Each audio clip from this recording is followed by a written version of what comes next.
Good day and good evening, and welcome back to Daily's Hangout stream with me, Chaiji, but you can just call me Kai.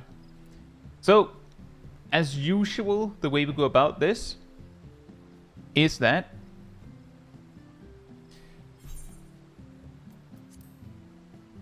we will do most of the daily roulettes. Some of them we'll skip over, for instance, not really feeling a MSQ roulette, not really feeling guild hess, not really feeling, well, Menta I can't bring any of you along to.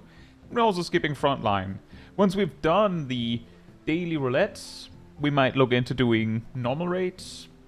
Maybe. We'll see what the time is at that point. But aside from that, that is essentially the plan. And generally speaking, we usually go with people here in my garden. This is actually a surprisingly low turnout. Usually there's more people here, but that means the rest of you miss out, I suppose. Looks like we might even have randos in the party to start. Ross says I'm in the loading screen. Well, good thing that I'm taking my time then.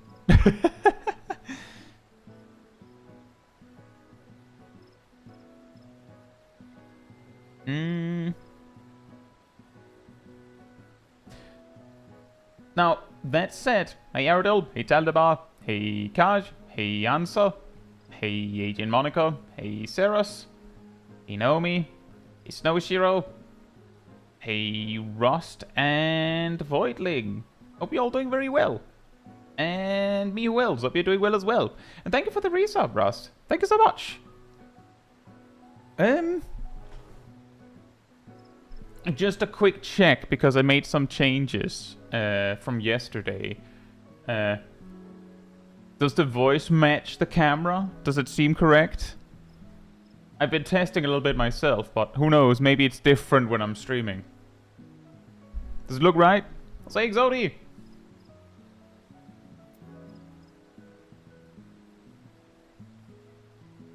Thank you, Talibal! Yep. Fantastic. Fantastic. Maybe the syncing is close enough that you can't tell. That's what I experienced. I was sitting doing like clap tests, talking tests, and I'm like, I can't see it. And it didn't seem far enough off that there was something worth checking. Deeper than that. But, yeah. Hey Tom and Bronto.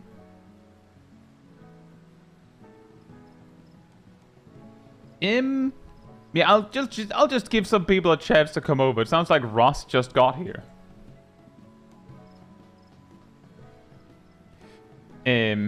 But yeah, just to reiterate how this works is that I will pick a duty. Oh, I'll pick a duty or a roulette. I will walk to somewhere in my garden here. And then I'll say, if you want to come along, like if you want to join me, you're coming over to me. And then I'll grab as many people as I can. Then we figure out who's playing what, and then we go in. And I usually write the names down so that if I grab 3 people for the next duty, I'm not grabbing those same 3. Unless, you know, of course, there's no one else.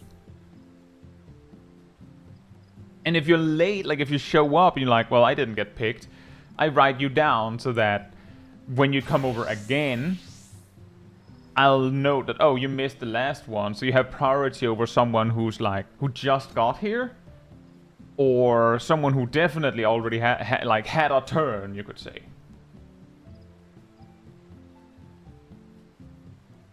Hey, Jeff.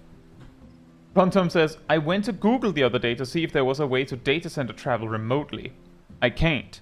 But the AI synopsis references your guide for how to do it. Oh, that's pretty funny. Well then, I don't know if that's good or bad. I guess it's good. At least it's referencing material that I know is correct. Nailed it. Just make sure the AI is reading your explanation.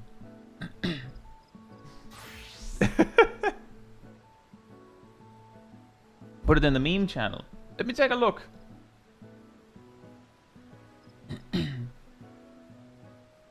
Wait, did you put it earlier? I guess you put it earlier. From Because I'm live, I can't check names, apparently. It's weird like that. Did you find it like last night? What's going on?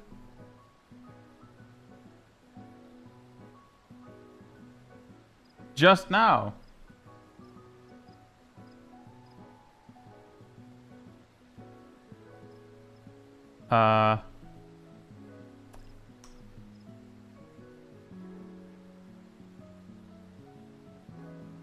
It loaded in. I can't see it yet. I was saying, Nicholas, back for another stream. Don't know what your plan is today, but I suck at Scholar and I'm trying to work on it. Will you be playing any Scholar today? I might. Sometimes it gets difficult because like I'll grab people, they'll see what job I am, and then switch to their jobs based on that, and then I just I pick the role that's missing. But I could just pick people while being Scholar. That would not be a problem. Always queuing on Fisher. I have also done that. And thank you, Aradil. Tung says, I saw your guide in an AI summary as well. I've seen my guides referenced in, I'm pretty sure, like AI-written articles as well. It's pretty funny. Right, let's see what I guess it's Gemini said. To visit another data center, DC in parentheses, in FFXIV, log out to the title screen, right-click your character name. Okay, it missed a step there, but okay.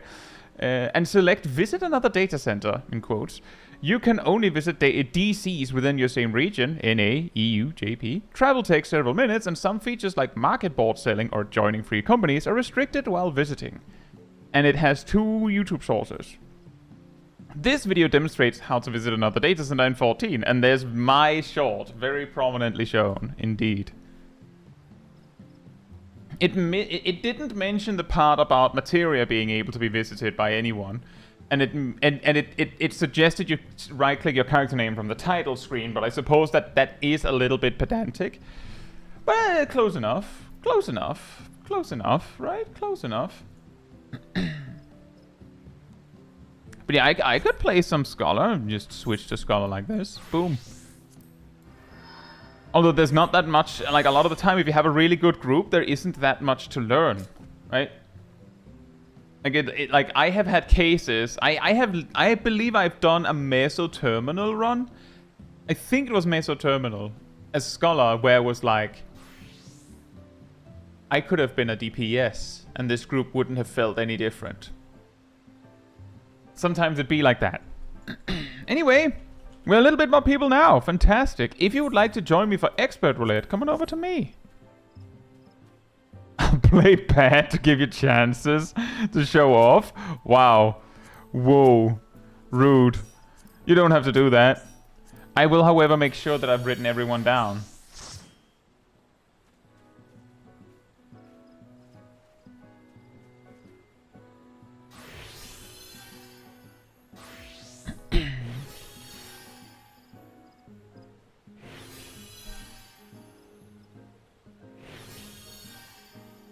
Yeah, almost, Chong. It's almost like that.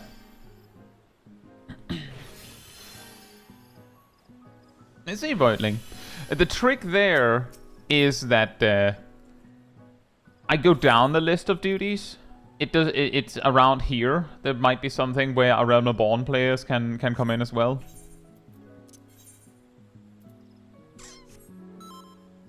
Maybe I should remove all my mitigation from my path. Guys, we're not recording one of those what if your entire party sucked videos. Don't worry.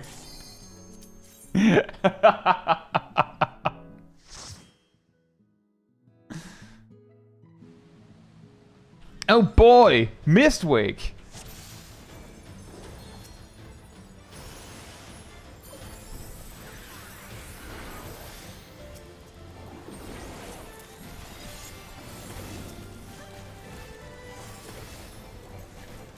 Art of War is a gain on 2. Art of War is a gain on... Dang it. They're too fast.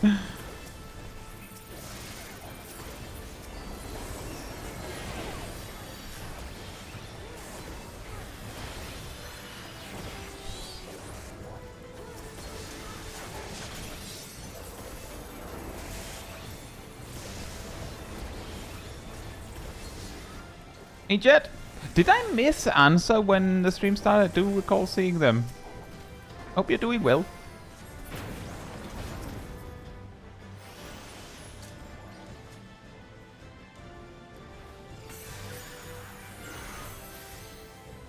Hey, cat. What if your entire warrior sucked? It's the same premise as the what if your entire party sucked, but instead, it's the whole party is normal except only the warrior is bad.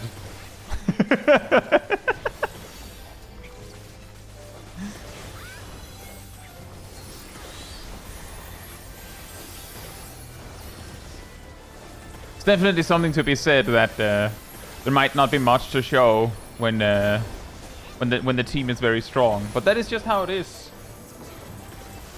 But hey, maybe something rotational helps as well.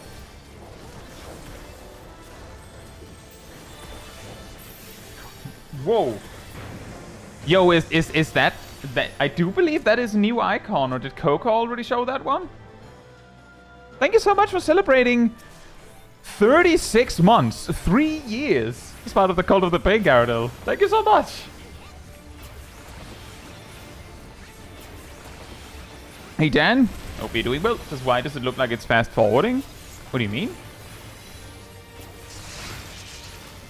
What do you mean?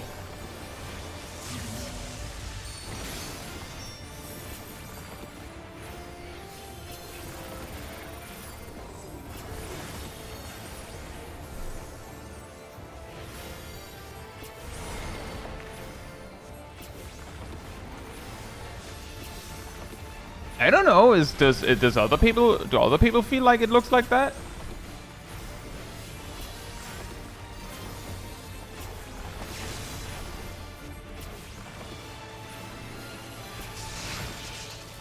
And thank you for the 2 years, Bronto. Wow.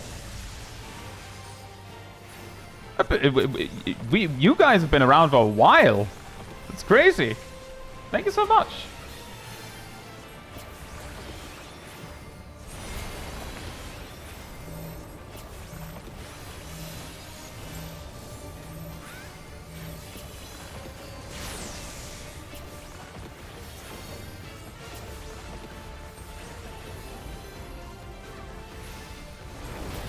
Exotic says, I remember I was playing Scholar for my dailies a while back and noted in my daily report that it often feels like Scholar doesn't need all of its tools in the 100 dungeons. Only to get Alexander with the first time tank who needed me to go crazy to get through it as if to spite me. Ah, yes, the classic. Also, speaking of classics, we have One Rock.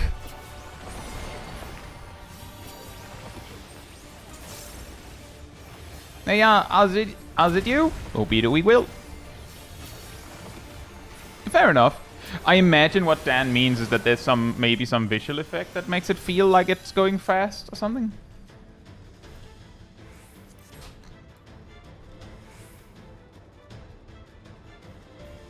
Or maybe Dan is tired. I don't know. I changed camera. I got a new camera yesterday. Maybe that's the reason, Dan. That it looks a little different.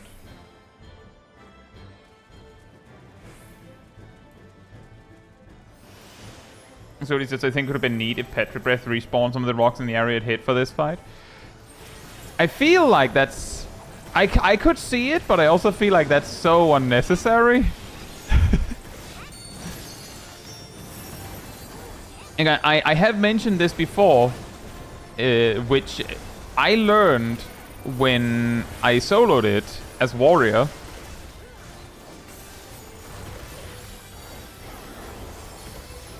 That the boss has a few select rocks that its random lightning AoEs will never hit.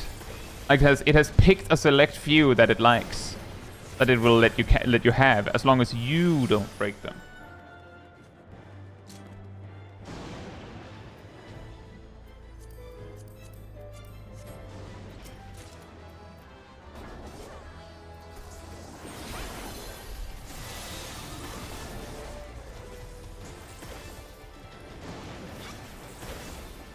So, in a way, the failsafe is the classic known as skill issue.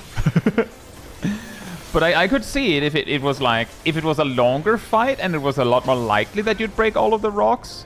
I feel like it would make a lot more sense to do it.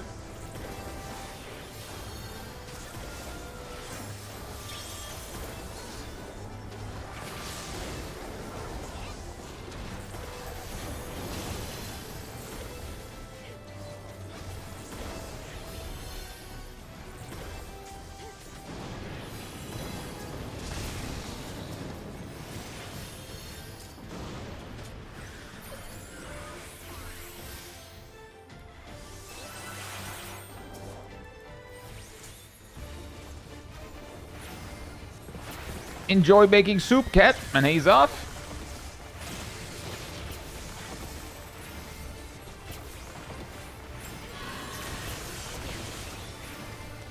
The soup cat.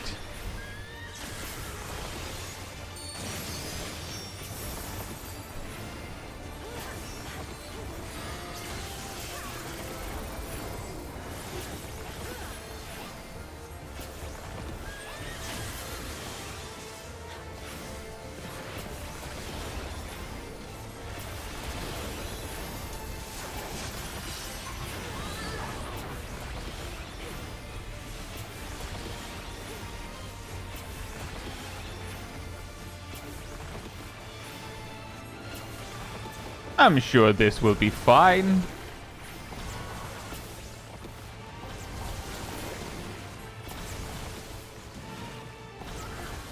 Oh.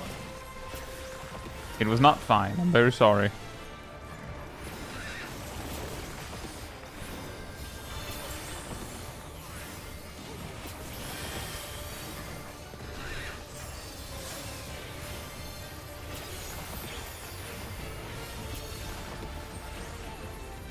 Thank you so much, Ozidu.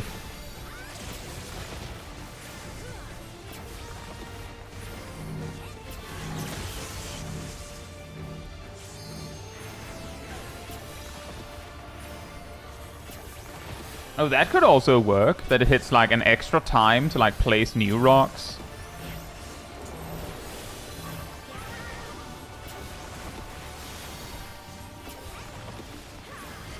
Hey, Bulky!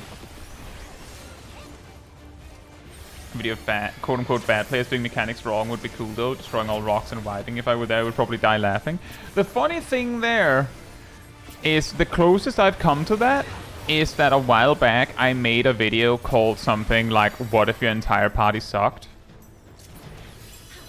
And the way we did that is that I grabbed a few friends, told the tank, you can't use defensive cooldowns. Actually, you can't use very much anything. The only OGCDs they were allowed to use were attacks that maybe incidentally healed a bit and things like that.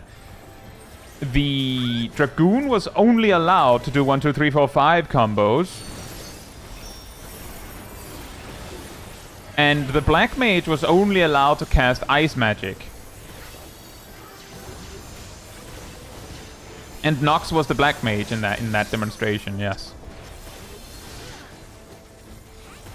But the thing is, what we didn't do was I wasn't making specific. By the way, I was a straight up curebot. I was a white mage that was only allowed to use healing spells that cost MP. As in, for example, Afflatus Solace was not allowed because it didn't cost MP. I think the one exception made was that Swiftcast was allowed.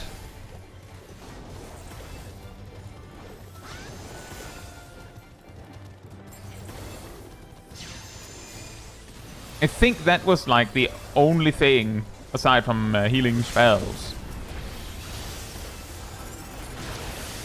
But the thing that we didn't do was we didn't make any restrictions on dodging mechanics.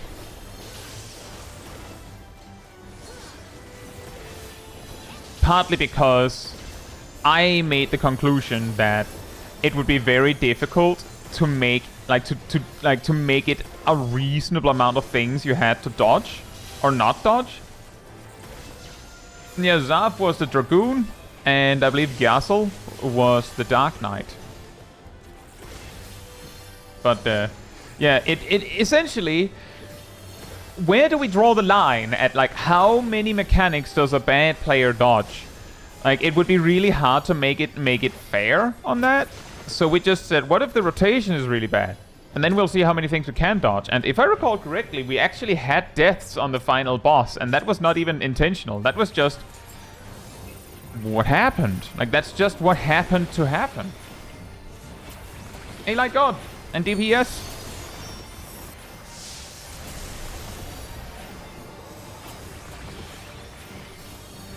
And Bread Bean. Each time a mechanic comes up, roll a dice. If you get a 1, throw the mechanic. That seems like the rolling of the dice itself would be distracting enough to cause problems. Every time a mechanic comes up, roll dice and look at the number, and then get hit because you weren't looking at the mechanic.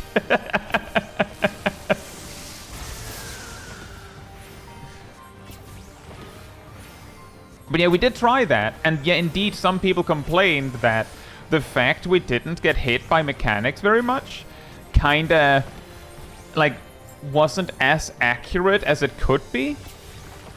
But I also made a follow-up video that was something to the effect of, what if everyone except one in a party is bad?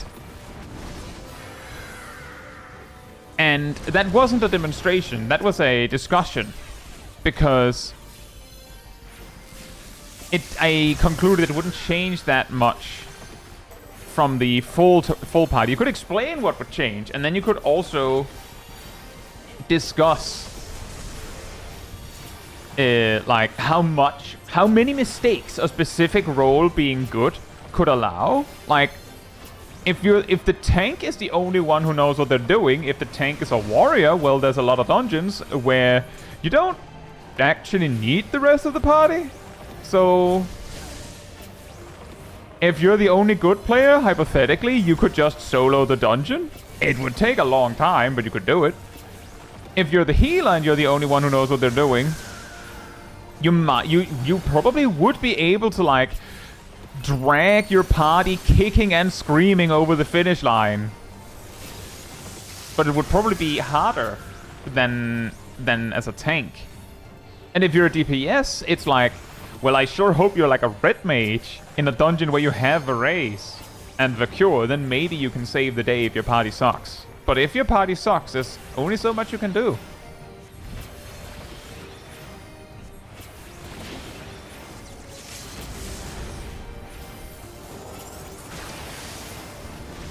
Ah, man. Almost. Hey.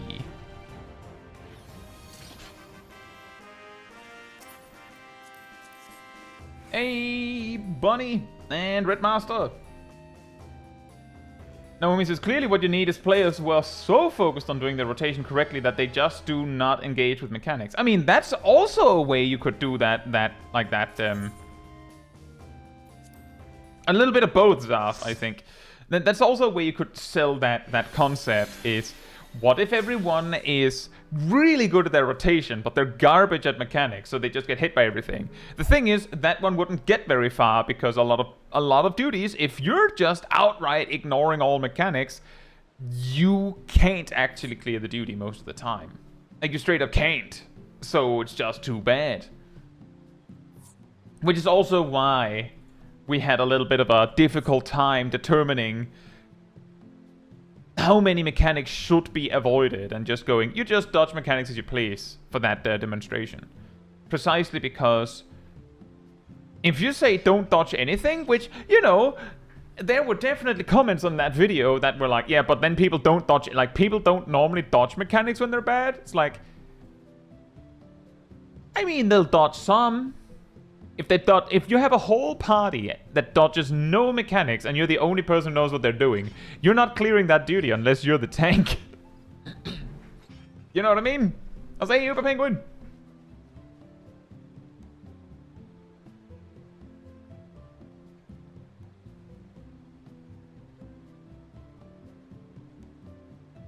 Cat says, in that case, doing dungeon bosses without moving sounds more interesting. That could also be something. That could also be something you could try. But that's, again, definitely something where some bosses are possible.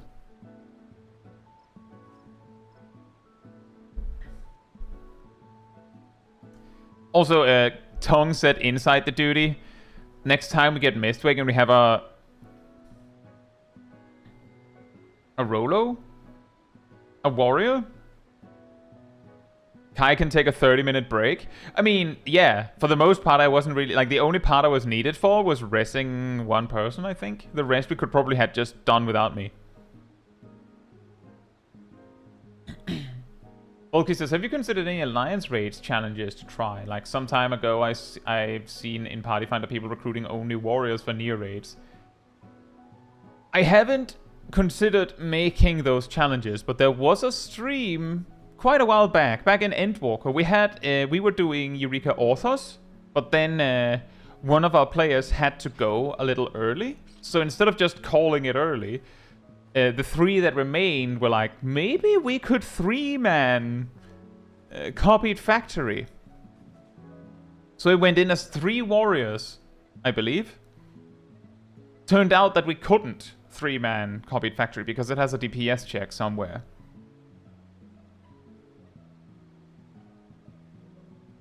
But I'm pretty sure we could 6-man it.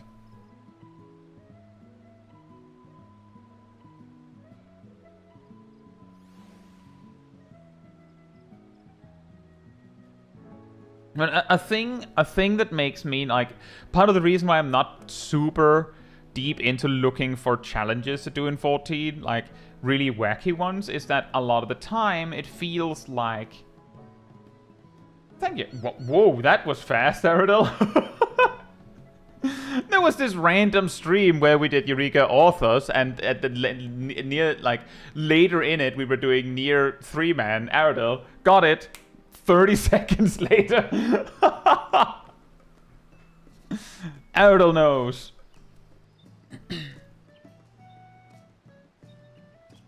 It's amazing.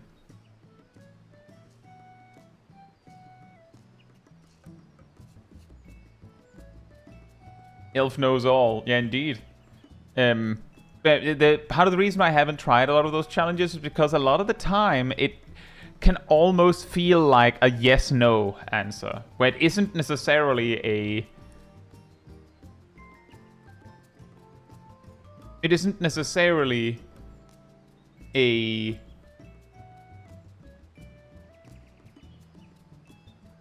thing that, like, there's a lot to test. A lot of the time it feels like it's pretty clear whether it can be done or not. Doesn't mean that it couldn't be interesting to see it. Nicholas says forced walk during boss encounters, so you have no time for extra GTDs, only using buffs outside of expected windows and one at a time. Every 30 seconds a player has to stop and grief in the chat.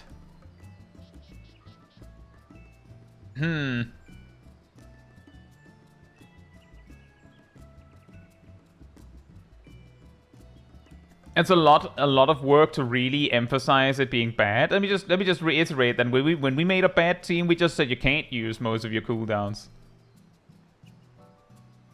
Jose Milo and Patent. Hope you're doing well. Glad to have you. And I would also say on the walking bit, back in Endwalker, I did a few challenge streams where it was basically like this. Except, in addition to doing the dailies, before each duty, I would do a vote, typically, on a challenge to do at the same time.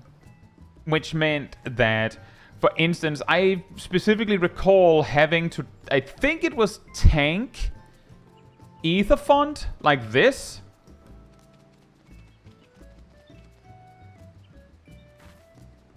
Which is difficult. Did you know that it'll snap your camera to look at the enemy every time you use an action when you do that?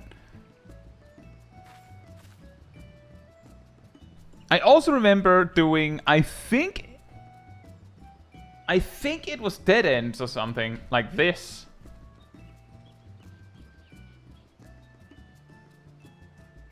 Thankfully, I don't believe I was healing that one. Could you imagine?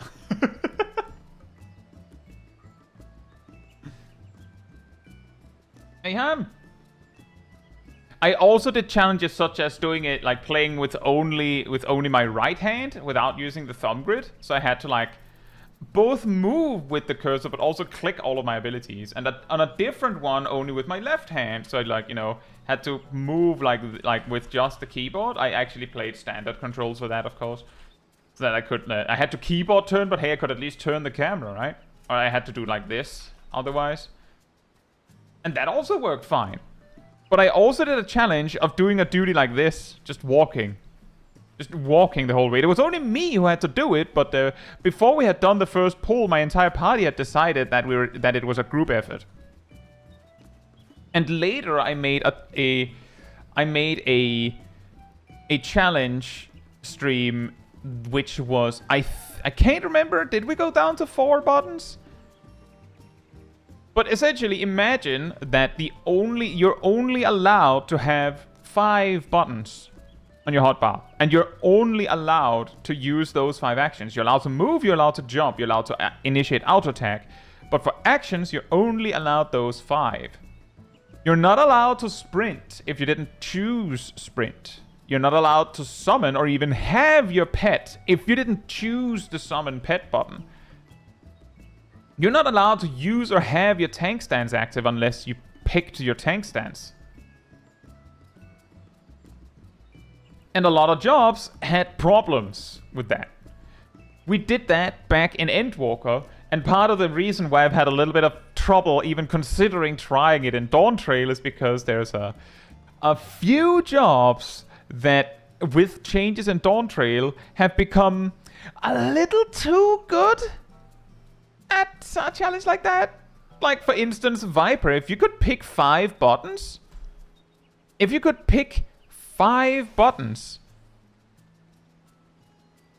Viper in like a low-level duty can pick every relevant button.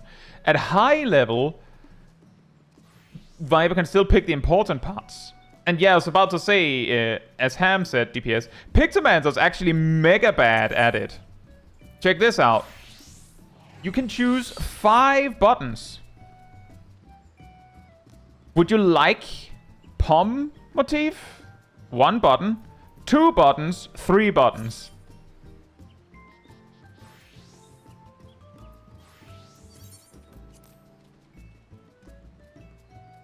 Would you like Hammer motif? 1, 2, 3 buttons. And yes, I know that's really unfair, but unfortunately, the rules are very pedantic to be strict deliberately. Because, like, if we say no, Hammer motif and Steel Muse and Hammer Stamp is actually 1 button, then summoners over there like, well, then I can surely have all of my summons as 1 button, right? Is there not an action change setting thing? Not for those. Normal attack, hammer, subtractive should be enough, right? 1, 2, 3, 4, 5. You can't spend it. The moment you click subtractive palette, you've soft locked yourself.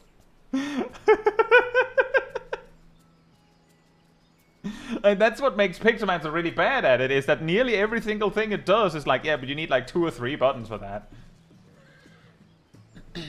Isn't Summoner basically already 1-button gameplay? Not really. Because they do have like 16 buttons they need. Or, well, you drop the AoE versions, then you're down to, let's see, 1 plus these 15. You drop the AoE versions, you also drop your raid buff. You drop the AoE versions, then you're down to 12 buttons? If you drop Ether Flow altogether, you're down to 10 buttons. If you drop these, you're down to 8. And if you drop Energy Drain, you're dropping this one, so you're down to 7. But those 7 would be Ruin, Bahamut, these 3, this, and this. And you still have to drop 2 more.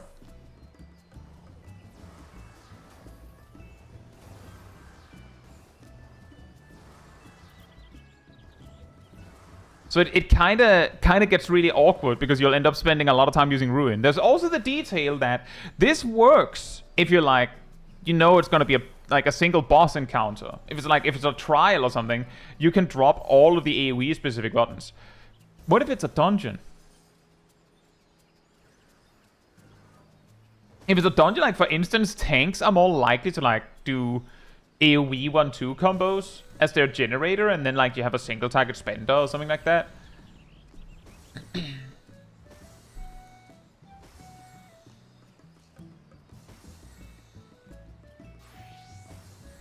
But yeah, you learn that the jobs that are like, well, they basically have no buttons are like, yeah, but the reason why they have so few buttons is because like the job is like built like a tower.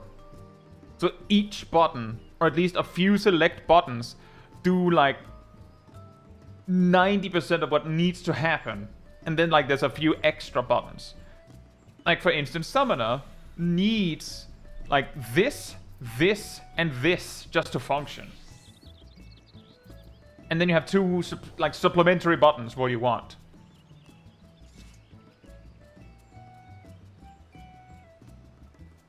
I think Viper would have just enough buttons for Reawaken combo. You know, the funny thing is if you only have 5 buttons on Viper, the problem you run into is with 5 buttons you can grab these 4 and Reawaken, and then you could indeed do a full Reawaken combo, but you wouldn't be able to use any of the OGCD follow-ups, and you wouldn't be able to use these 2 buttons because you don't have Vicewinder. But if you drop these 2, so you have your basic filler combo and Reawaken, and then Serpent's Tail, then you have enough of the Reawaken combo, because no one's... You could just go 1-2, 1-2, it'll do less damage, but they still have the full damage follow-ups. It's still better than not having Reawaken. So you could grab these 2, Reawaken, this, and then... Actually, I don't know what else you would pick. Maybe you'd pick, like, one of the AoE fillers? If there's AoE to be had. Monk can go 1, 2, 3, perfect balance and blitz. Yeah, that could work. Serpent's Ire. Yeah, you could pick Serpent's Ire as well. But yeah, there are some jobs that are really, really good at this challenge, and some jobs that are like barely functional. One of my favorites was, I think it was Gassel that rolled up with Samurai picking Gecko, Kasha, Yukikaze, Maker Shisui, and EI Jutsu.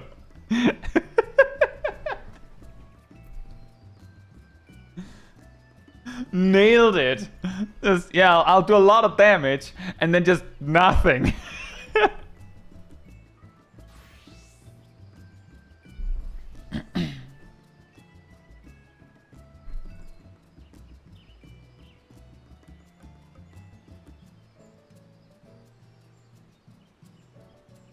But yeah, there are some jobs that are really good, some jobs that are really bad at it.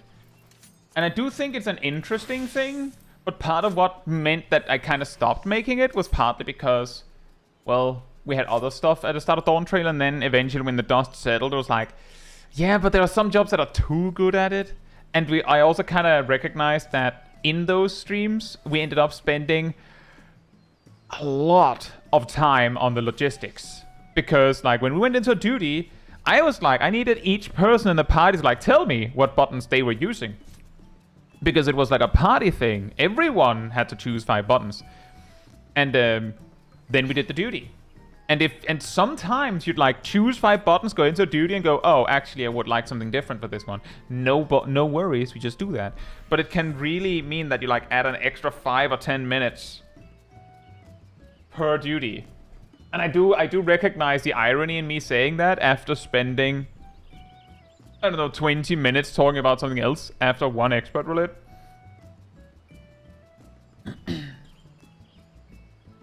Now, with that said, if you'd like to join me for level cap dungeons, come on over to me.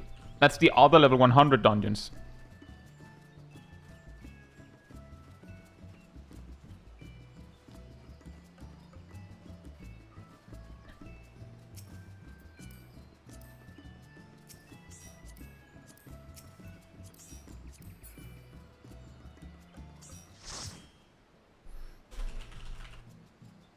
Is that a new outfit, Taliban?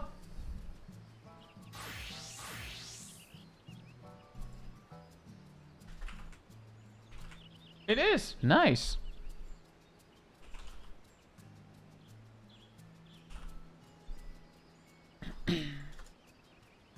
Stray burrow incoming.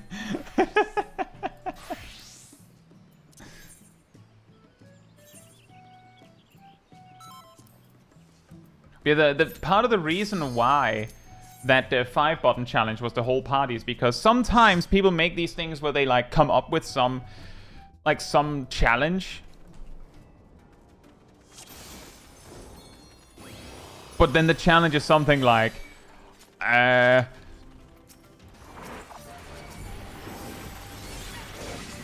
think I missed one. Yep. Something like I'm the tank, but I can only walk, or I can't use AoE attacks or something. I don't think I've seen that one. That's a really, really, really esoteric challenge, but something where it's like, that's like a tank that's not allowed to use mitigation or something. It's like, that's not a challenge for you. That's a challenge for your healer. I'll tell you, Lana.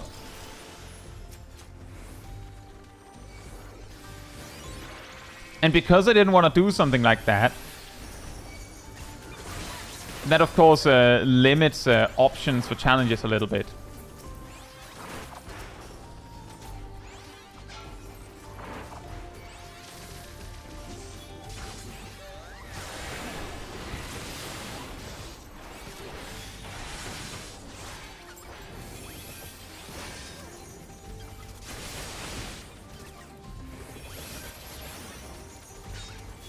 Healers a challenge like that by default if they queue solo into dungeons. It's not that bad, but memes would suggest that that is how bad it is.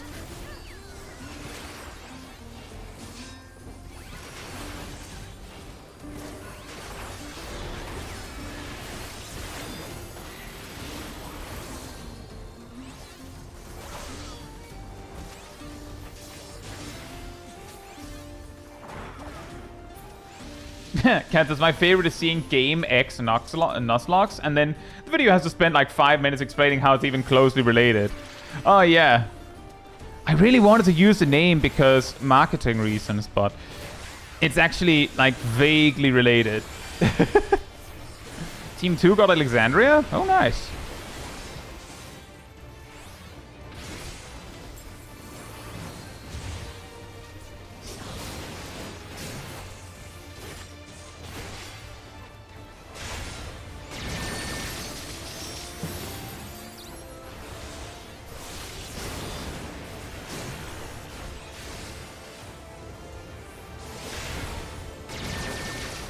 I think the same thing sometimes happens with things like Iron Man challenges in games.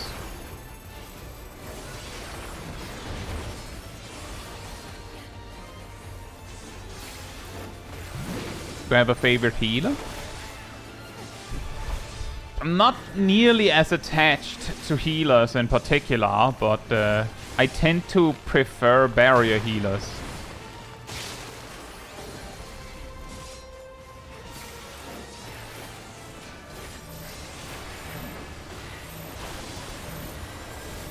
So it is usually Sage. Like, if I was to Savage Raid, for instance, as a healer, I would probably pick Sage.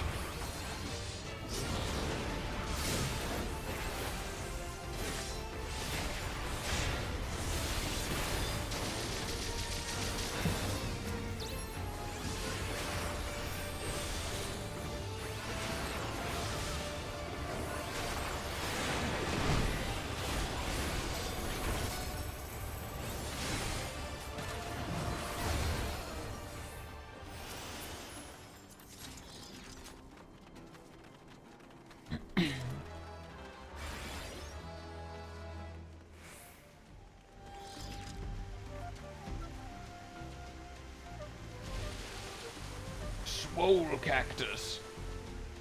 It is actually insane how huge the difficulty difference between Ghost Park and Tender Valley is.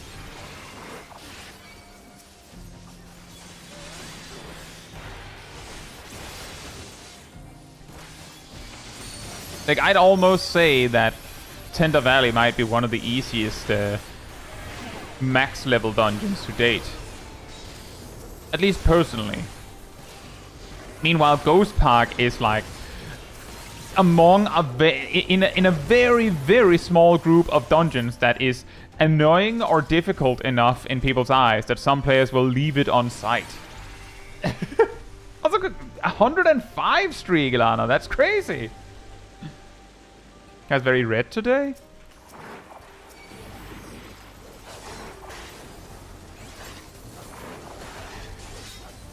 I am become red.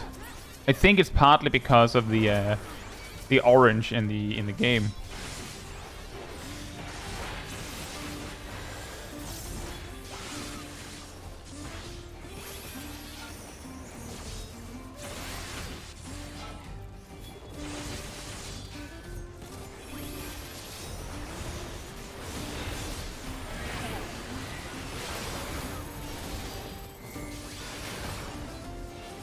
And to be fair on that one, Light God, it's not like that's exactly something that should be obvious necessarily. The sign there is more the connecting thingies on the ground.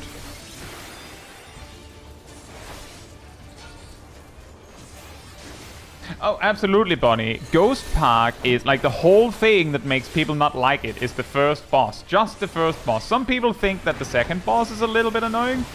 But it's just it's the first boss that is so bad that people straight up leave.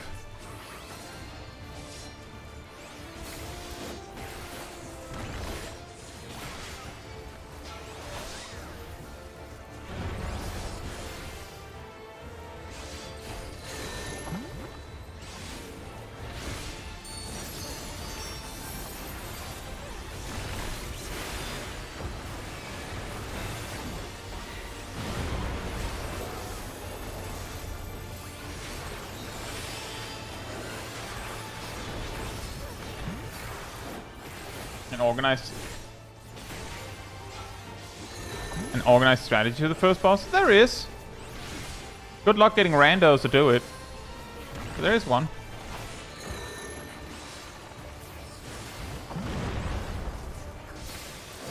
I have actually mentioned it a few times in my Mental Roulette series, I'm pretty sure. I've at least mentioned it on streams. The trick, quote unquote. Uh-oh. The trick is that the children will, on the run out, like so the initial starting run, the children will run at the player that is the furthest away from that particular child.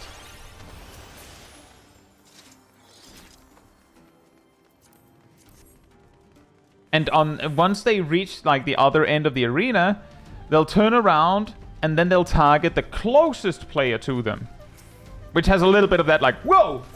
Like jump for cover effect to it. But that's how the children work. I believe I found on the third set of children, which usually doesn't come up, I believe. Something like that. Third or fourth wave. That the children will actually charge at the closest player first. Like, at some point, they mix it up. But usually, it's furthest then closest, which means that you can completely control it fully and make it extremely predictable by having a... If you have a ranged DPS, then you have your healer go, like, for instance, far west. And then the ranged DPS goes far east. And then the melees and the tank, they just hug the boss. Like, just way up under there. Just under the boss. then the children will either target the ranged or the healer, and that will make the pathing very, very predictable.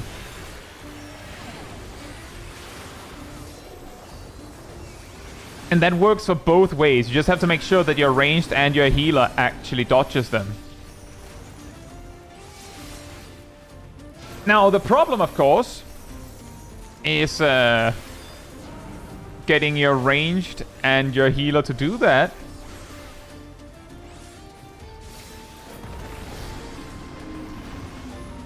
Hey, Fern! And procrastinauts!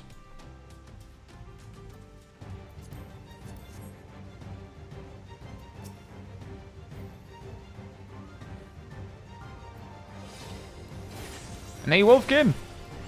30 stream streak. Nice.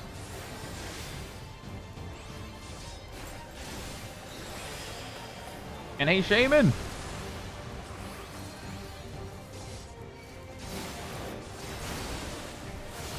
Ready for that crossbow range DPS next expansion? I don't know. I would also sometimes do that, Wolfkin. Specifically, like if I'm Paladin, I would probably try to position myself out. The problem is that you will be dragging the boss out with you, so it might not be as effective as you might hope. It still works. It still works.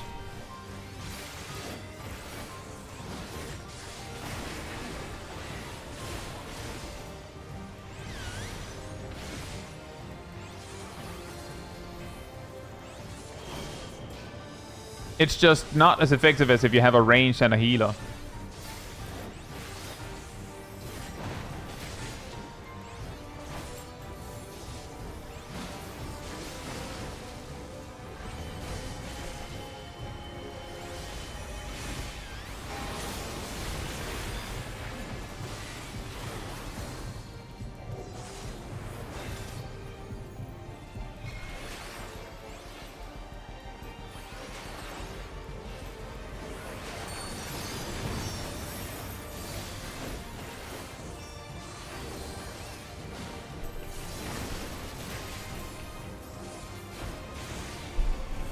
Mister.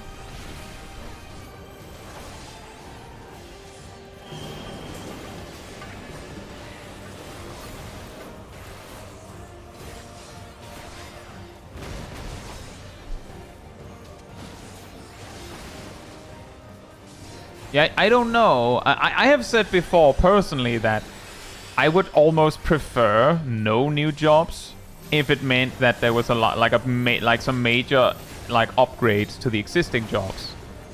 But I also find it incredibly unlikely that we'd have an expansion without any new job additions.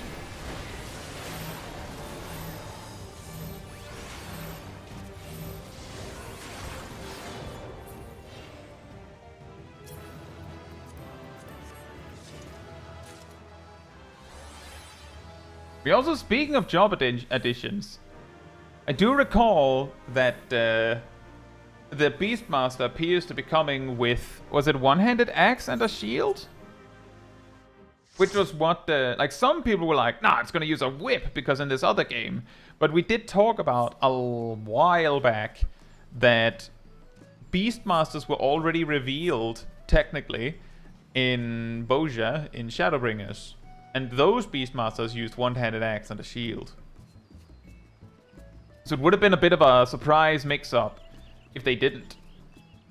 Not that that would be a requirement. It's not like people like when they added Gunbreaker, they were like, oh well, I guess we have to give them super long gun blades because Garlemald. They just invented a different type of Gunbreaker.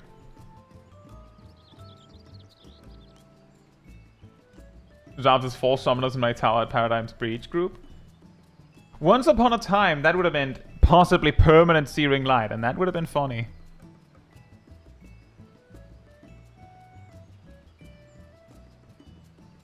Like God says, I thought just be one time said they can't afford to not make a new job every expansion. You did something along the lines of, do you think players would accept anything less than 2 jobs? Ink Bubba. I can't remember if he said that, but exactly. That's kind of what I mean, is that one half of it is, I can't imagine an expansion not coming with jobs. partly because some players would be like, what? No jobs? Really? But also because I'm pretty sure just economically, new job additions are too useful for getting either old players to come back just for a bit. And if they come back for the new job, they have to buy the expansion. And to get new players in.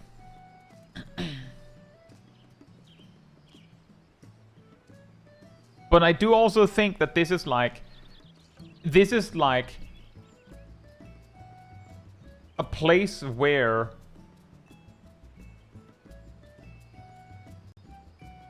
adding a new job isn't like a one and done thing.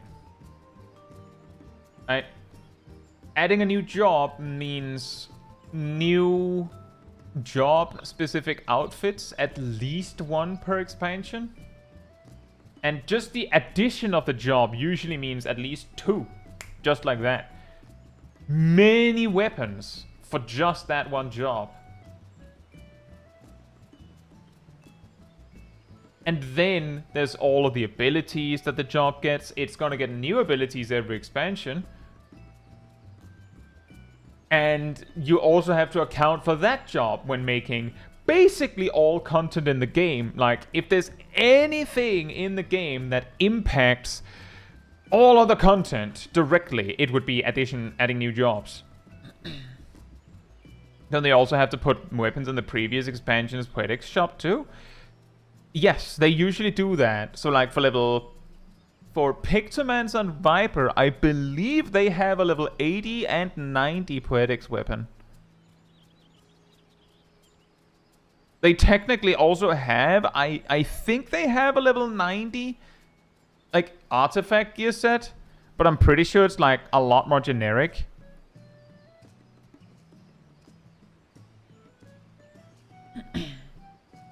But the concept is still that, or the point is still that, if your GP, so, you know, the whole development team, believes or has been assigned that 2 new jobs per expansion is a requirement, then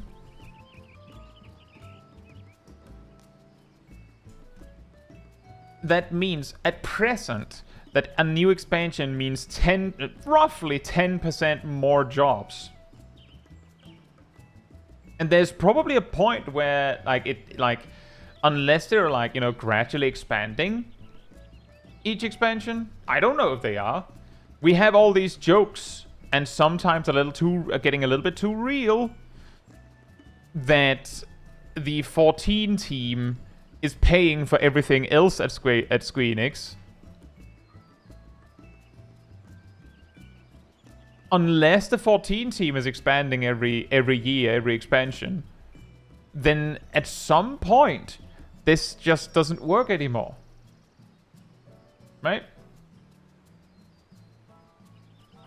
They did 3 in Heavensward? I mean, technically they did 3 in A Realm Reborn. Summoner and Scholar and Ninja. But technically they also did, you know, the whole Realm Reborn. It's just that the rest of the starting classes were, you know, they could probably lift a few things from 1.0 to reuse. The sound of Chaos Thrust is from 1.0. When did Red Mage get added then? Stormblood?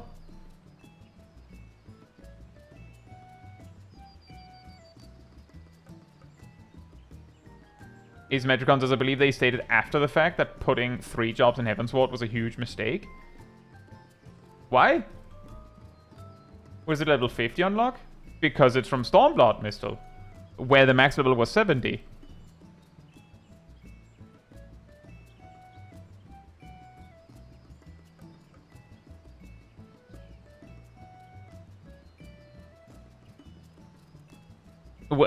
Did you think that that Red Mage was from A Realm Reborn?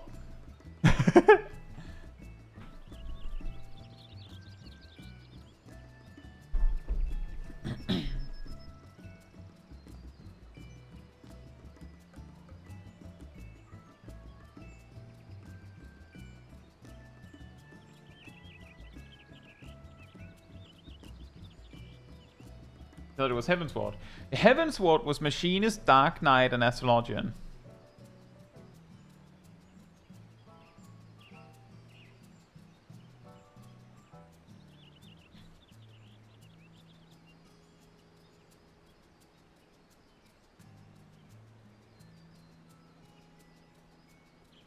Anyway, I'll be right back.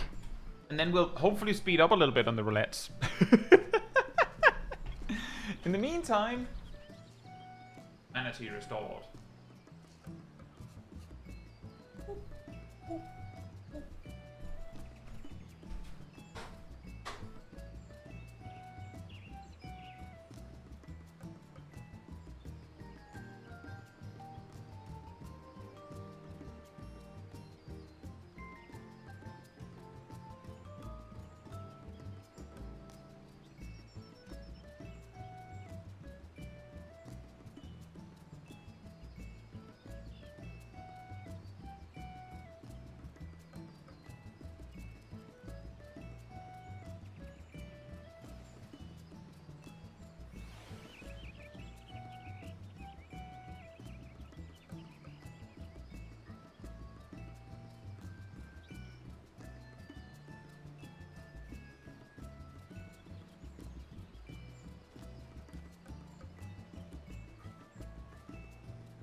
Alright, I'm back. Shaman says, do limited jobs count as well? If so, more expansions have 3 jobs than don't. Asymmetricon says, limited jobs have the big advantage of not affecting balance in any way. They can build them and then kind of forget about them. I feel like the most cursed part about that statement is that, like, 2 months ago, I would have said, no, I mean, they need to add new stuff to Blue Mage every expansion, like, at least once. They don't have to, like, do, like, balance passes on the job, but they do have to add something every expansion, right? Right? Right? Announcing, finally, the new limited job you've all been waiting for, teased at the start, before Dawntrail. And now it finally comes, Beastmaster. By the way, Blue Mage is not getting any additions this expansion after all. We ran out of time. Oops.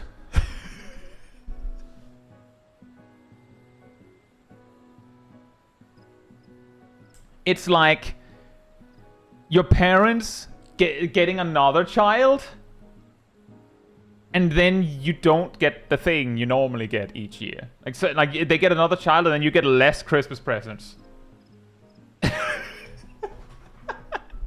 Like, what?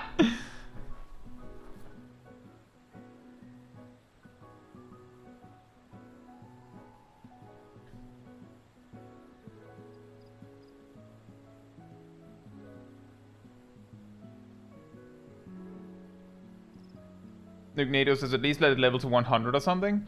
Importantly, the reason why Blue Mage never is allowed to level to the current max level is actually partly because as a limited job, it's too powerful.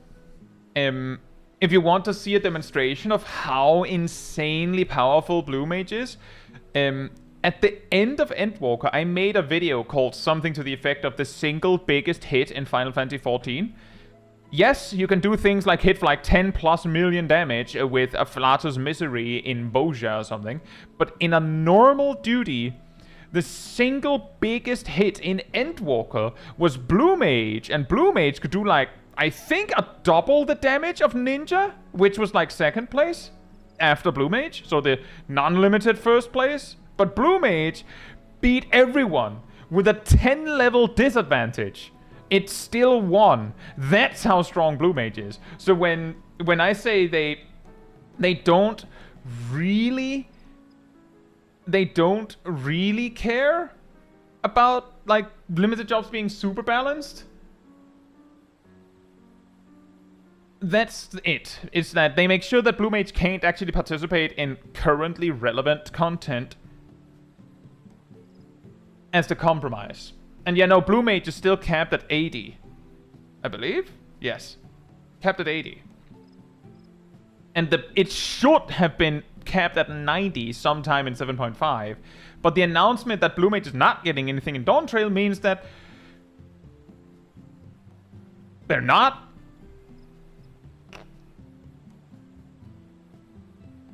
Beastmaster will be the new Blue Mage. I mean, it is a limited job like Blue Mage, so they'll presumably be sharing the spotlight. We'd hope that that's the case. I will say, when Blue Mage was added originally in like super duper late Stormblood, Blue Mage got an additional 10 levels and more content added early Shadowbringers, and then 10 more levels and more content in late Shadowbringers. And then, you know, again in Endwalker, late Endwalker. And Beastmaster starting with a level cap of 50. So if it's meant to catch up, maybe they'll add stuff to Beastmaster like bop, bop, bop, bop, bop, in like major patches to like give it 10 levels and 10 levels and 10 levels and 10 levels. And when it catches up to Blue Mage, maybe they'll do like some huge thing where they both get stuff. Not counting on it, but hey, maybe. But then that would also mean that Blue Mage would be sitting there twiddling their thumbs for like 2 additional years. The additions to Blue and Endwalker were very middling. I don't know, was it that bad? What did they get? As I recall, this was the last thing they got before Endwalker. This was the last thing they got in Shadowbringers. This is interesting. This is funny. This isn't that good. This is funny for soloing, mainly. This is strong. This is hilarious. This is complicated. This is complicated. Not really used, I don't think. This is like shrug. This is an alternative. This is... I have seen people say that this is fine. This is good. This is useful. This is not really useful. This is useful. This is not useful. This is a little bit useful. This is really broken in a way. This is good. Like boring, but good. This is interesting. And this is good, but also a little bit boring.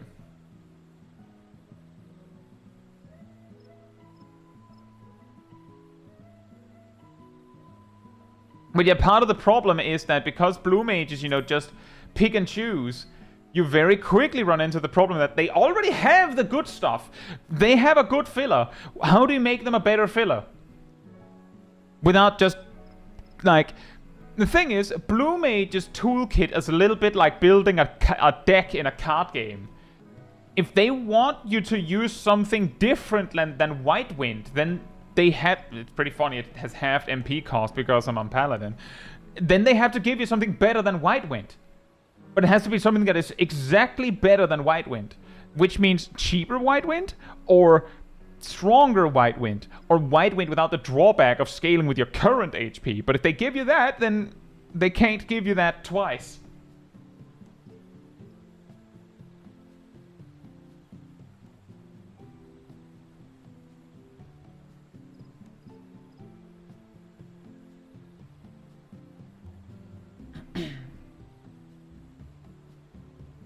Nate Crusher!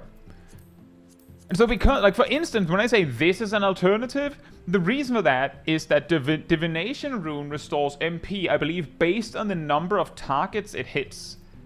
Blood Drain recovers more MP for the single target it can hit.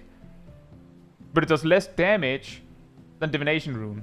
So Divination Rune is better if there's multiple targets. Blood Drain is better on a single target. So there's a situational choice to pick here if you need this effect. But when they give you an OGC attack, it's like, it's better than nothing.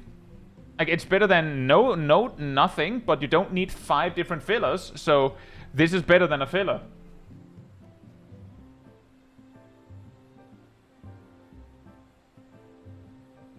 And that's also a way they could do it, Red Bean, like make it so that they have some restrictions, but then they'd need probably a lot more spells to make that possible. Jamin says, do you have a Blue Mage guide like you do for all the other DPS? I mean, I have guides for all of the jobs, but for Blue Mage, I stopped covering it when its max level was 70, I think? Partly because I didn't invest enough time into Blue Mage to really know what's up. But also because Blue Mage, by its design, is a lot more spreadsheety, a lot more about like just showing builds on a page, which doesn't make very good for a video guide, I feel. And the things that I do teach in my Blue Mage guys, I feel like are still accurate today.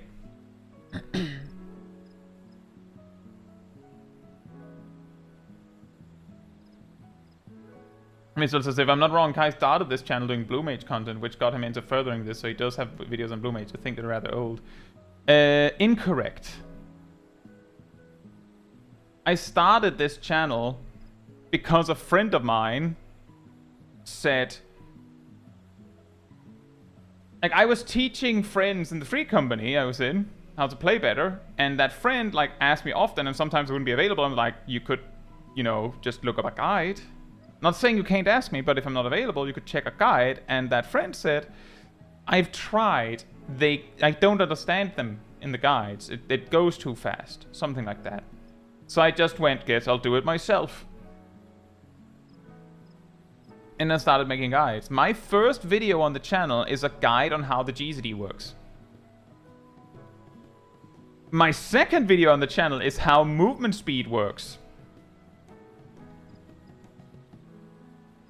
And here we are, indeed.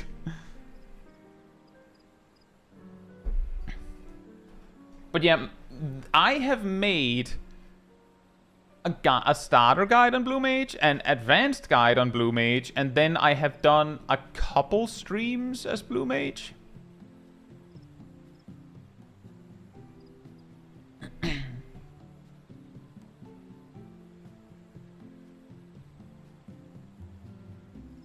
Also, very additional fun fact on that is that friend of mine that I made the content for, like, started making the content to help. They actually incidentally drew the picture that was the original channel profile picture or channel picture. There's a whole in the general chat room on the Discord, there is a pinned message that explains the story behind that. Anyway, should we play the game? If you'd like to join me for high-level dungeons, come on over to me.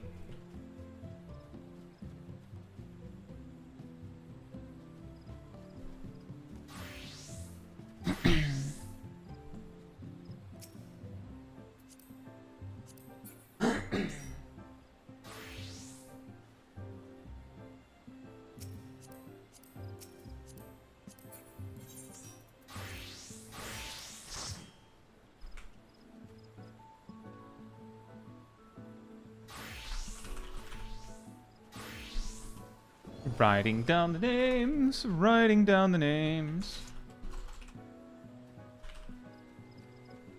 Here we go. Hey, Bobamet! Hope you're doing well.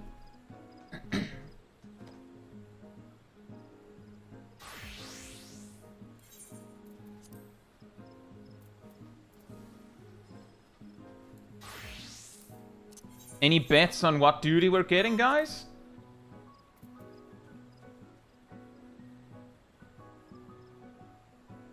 Jeff says, have you played Grime 2? I have not, but I have 100%ed Grime 1.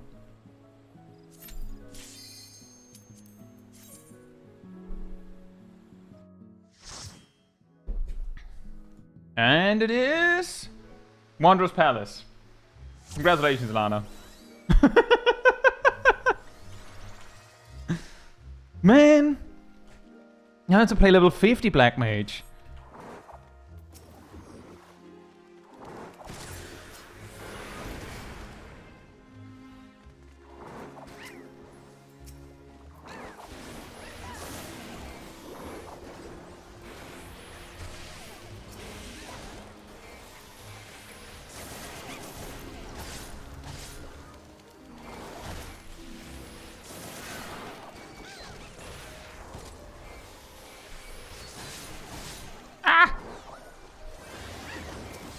I'm getting stabbed!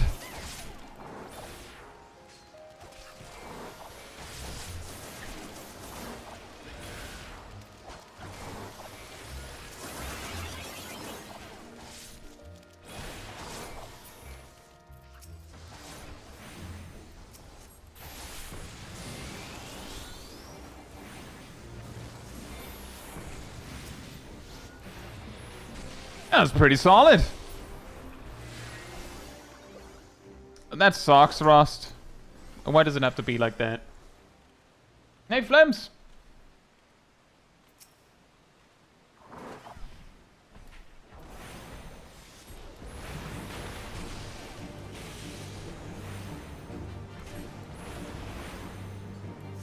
Ah!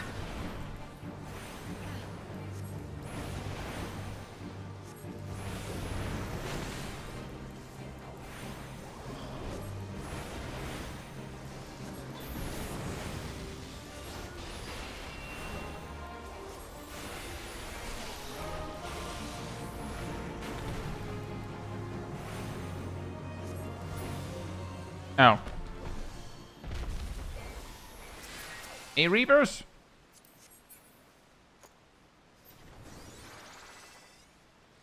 It was this. So I just entered Endwalk and noticed that Sage is level 80 at its start, but the Shadowbringer's level cap is 80. Why is it lower than 80 when the Endwalker's cap is 90? Because traditionally they've had it so that since at least Stormblood, they have made it so that new jobs start 20 levels below the new level cap.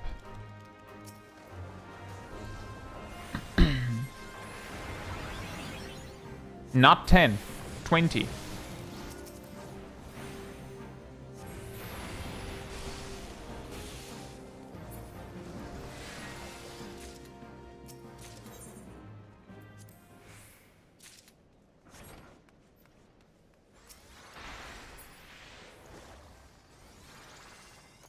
Hey, Prisma! That's the reason, Reaper's Limbo.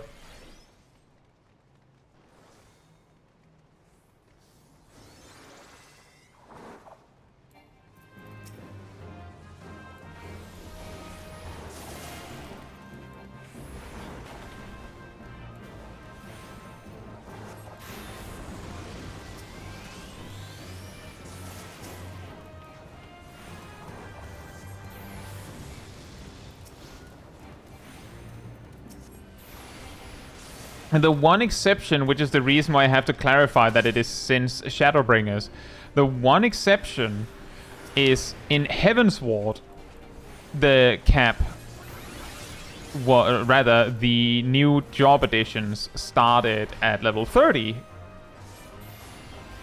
But, I mean, that's not the only place where Heavensward is weird.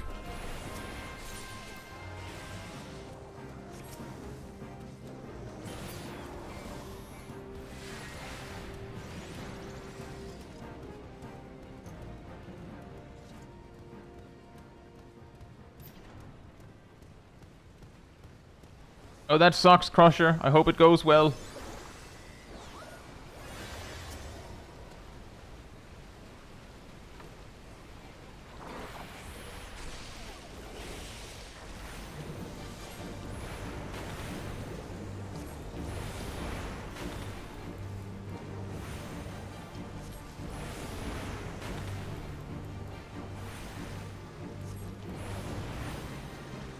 Hey Scott, says, is it a good idea to do my daily roulettes later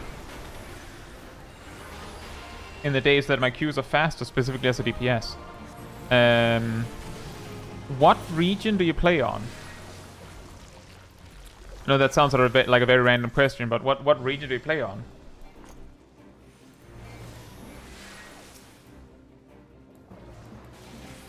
NA. Then I couldn't possibly tell you. As I understand, the daily reset is, I believe it is straight up midnight in Japan, or something like that.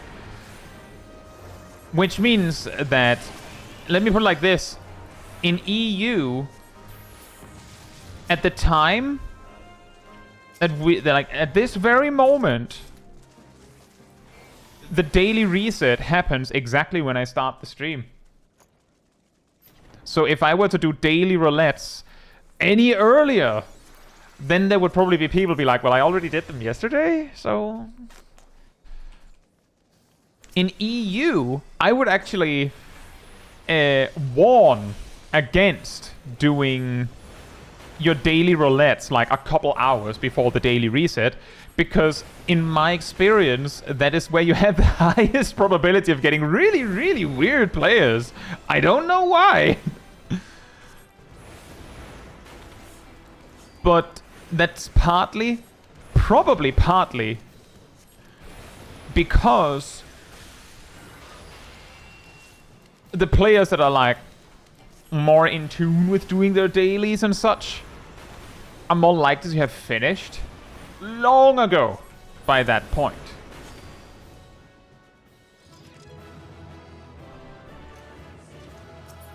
If you're seeing more, like if you're seeing faster queues in the afternoon, then it's probably not a bad move. Say Shaq.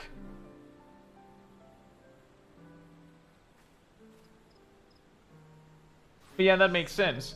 See, the thing is, Digital Scott, is that basically what I'm saying is that 2 to 5 p.m. EU, 2 to 5 p.m.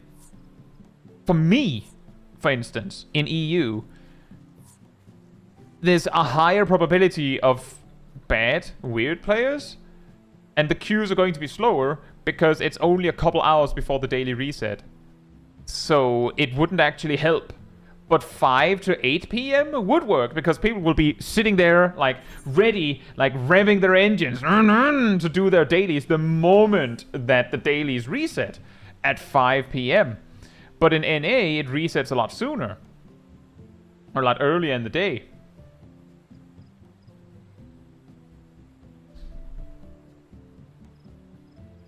So yeah, that's probably fine. If you're seeing, like, faster queues, then... don't go for it.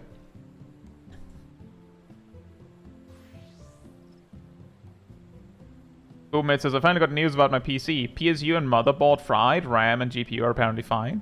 My CPU is so old that it most likely needs replacing too, but a friend will look what the board they have lying around at their parents' place tomorrow. Hopefully there's something. Hopefully there's something. That sucks, Blue Mage.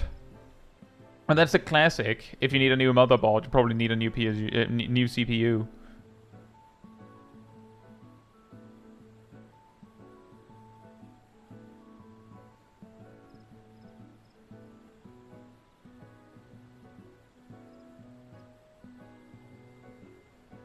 Yeah, that's fair. That's fair, Scott. It is also just more... That's actually also the reason why I'm like... I'm not determining necessarily that for a fact that there will be better queue times in the afternoon. I'm specifically saying, well, in Europe, depends on what side of the daily reset in the afternoon we're talking. But there's nothing wrong with queuing at a time where there's more people. That just saves you time. Anyway, if you'd like to join me for leveling roulette, come on over to me.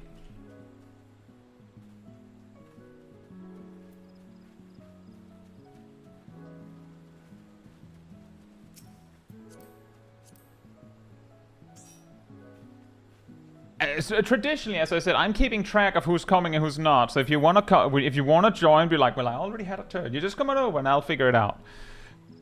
It's just as good. I try my best to keep track, and when I run out of people that I haven't already brought, then I'll have to start from the top again.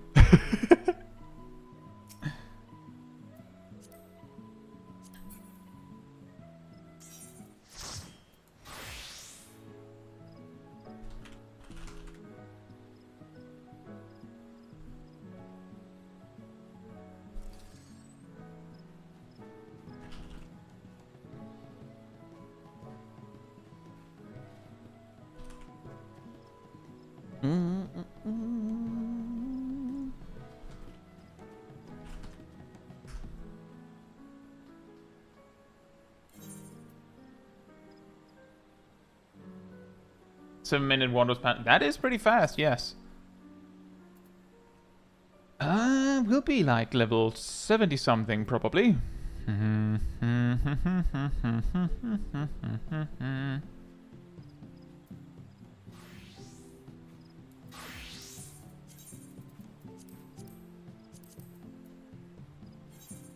Oh. I need to spend some tomestones real quick, guys.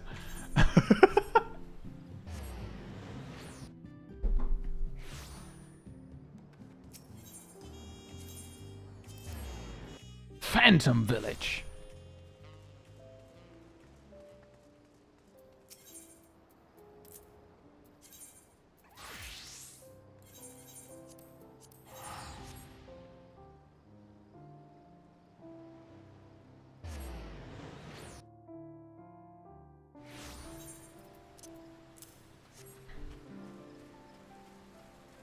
Another funny time of the day to do dailies, in EU at least, is like, if you queue for stuff like 1 or 2 in the middle of the night,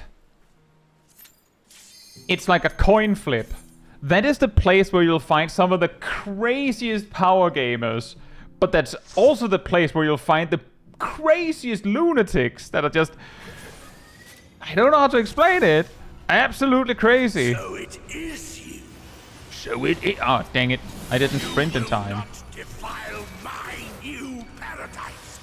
So it is you. It's me. The small lizard in a big hat. I'm coming to steal your treasures. I hope you're ready for this, Marty.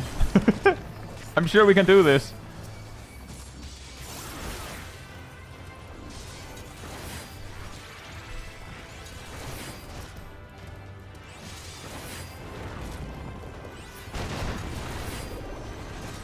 Cause I'm all in. Woo-hoo-hoo-hoo-hoo-hoo.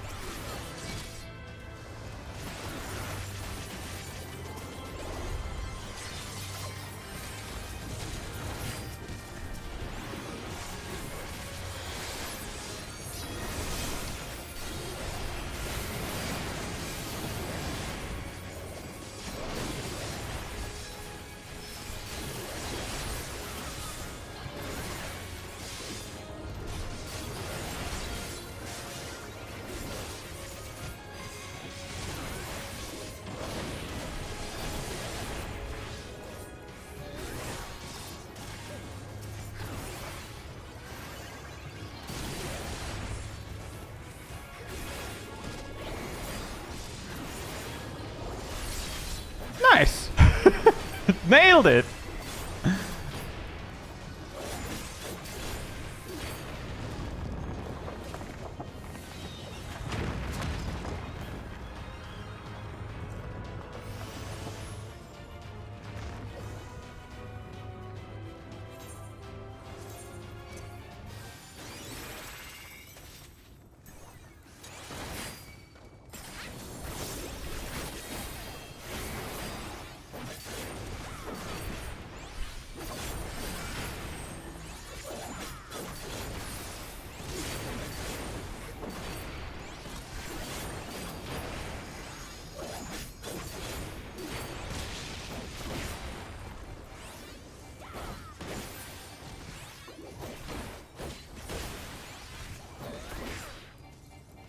DMCA lion.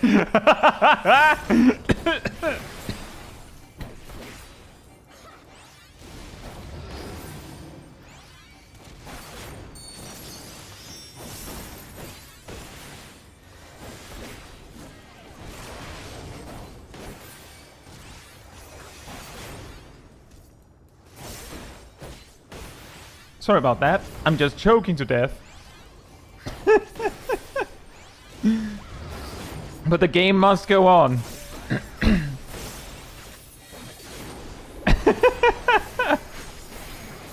DMCA lion. Oh, that's really good.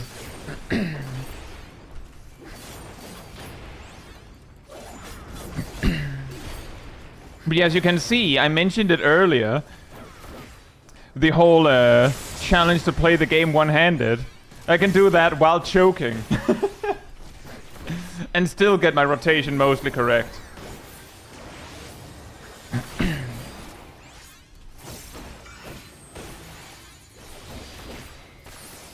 You hype to the new patch? Sure. There's a bunch of videos and I'm like... some topics to revisit that can't really be done until the end of the expansion. And some topics that I would like to bring up. For instance, the single biggest hit I feel like is a concept that we can't revisit until the end of the expansion. But I think it would be interesting to contrast what that number was in Endwalker to Dawntrail. What will be interesting is that that in Dawntrail, Blue Mage will no longer be in the top 3. As it turns out, not getting 10 more levels of power made a difference. I know this. Not even doing the math. Because I know roughly how much more damage the regular jobs are getting. And I know that Blue Mage isn't getting any stronger. Unfortunately.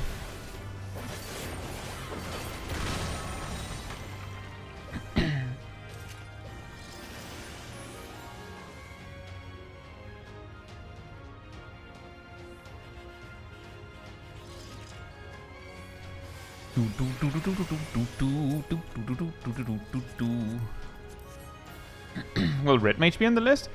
Considering how strong I think its Prefulgence is, I think it is very possible that it is in the top 10. Out of 21 jobs. Do we have any predictions of when the Blue Mage update will come? No. Nope. Nothing. My perspective on it is maybe the backlash, quote unquote, from going, oh yeah, by the way, no Blue Mage stuff, is great enough that they chose to focus on that.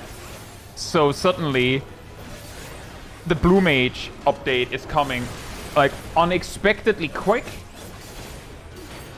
But it's also possible that it'll be early, maybe 8.01.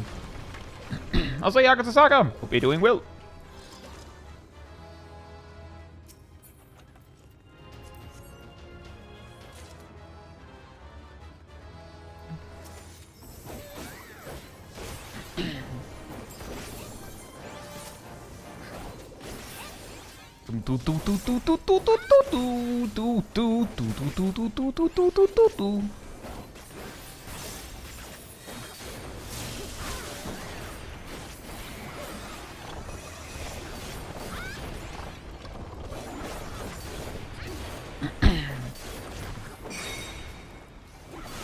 Something that is important, Jet, is when we're comparing the numbers, you can't be benefiting from something like Epic Echo.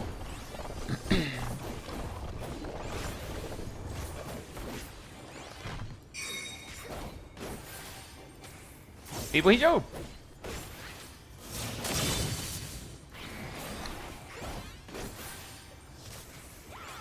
And yeah, Jet, I determined that you probably were benefiting from Epic Echo because 1.6 million sounds too high.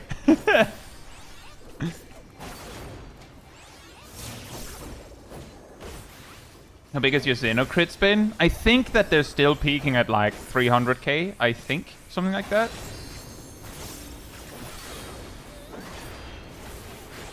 But part of the problem there is also that I haven't been paying enough attention to that. And also that a lot of my gear upgrades end up being spell speed.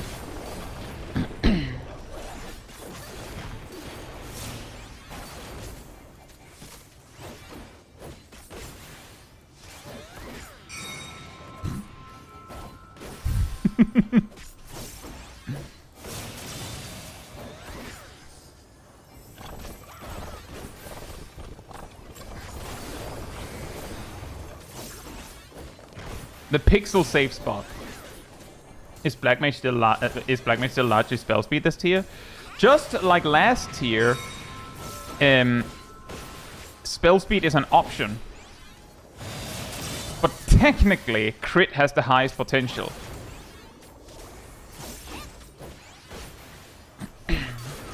But overall, for like 99% of the player base, they're equal. But nearly all of the players, it's whatever you prefer. That's all you need. Just pick the one you like. But for like those players that are playing already perfectly, right? For them, crit peaks like ever so slightly higher.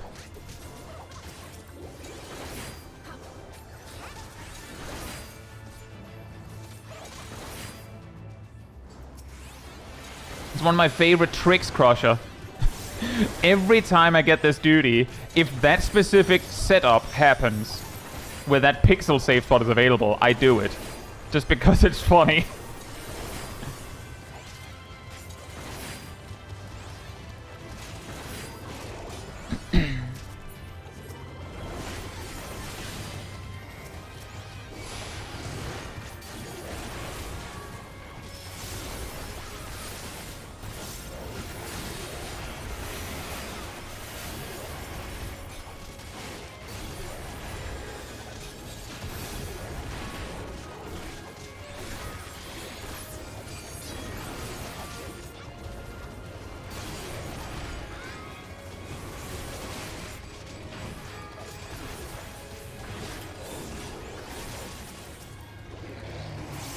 One of these mobs can do a raid wide. Where was it?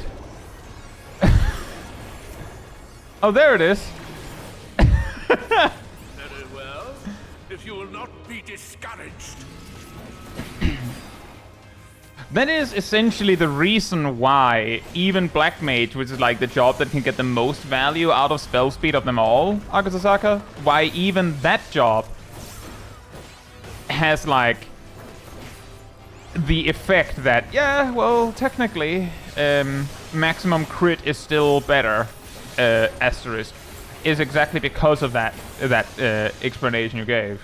It doesn't it doesn't scale as well as crit,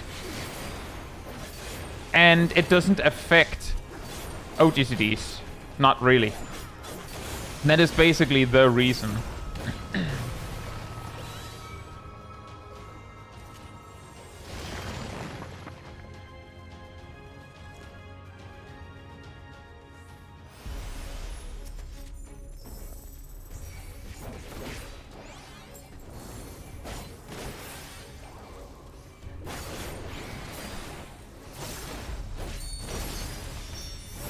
Horizon Fortissimo! Blep.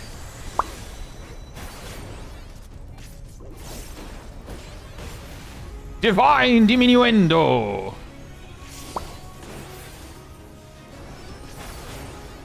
Stop that, damn you! I don't care what it A language?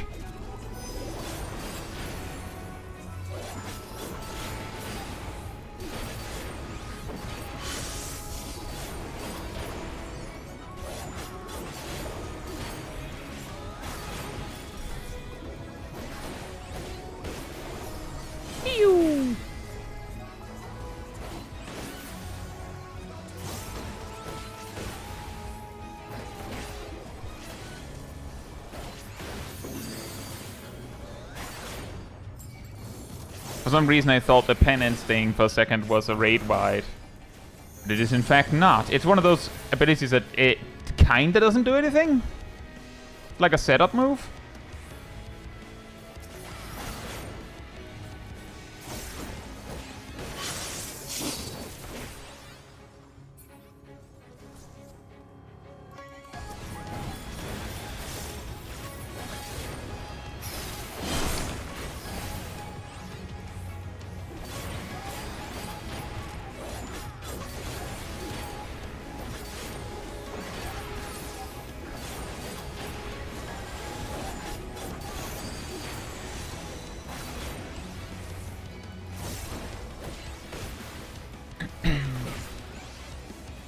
The tank boss I happen to know because it has Z in its name. Something Versande or something like that. Stands out a little bit in all the other letter nonsense.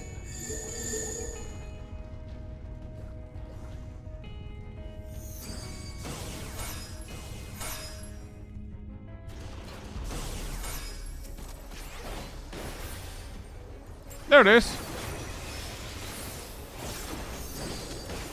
Ow.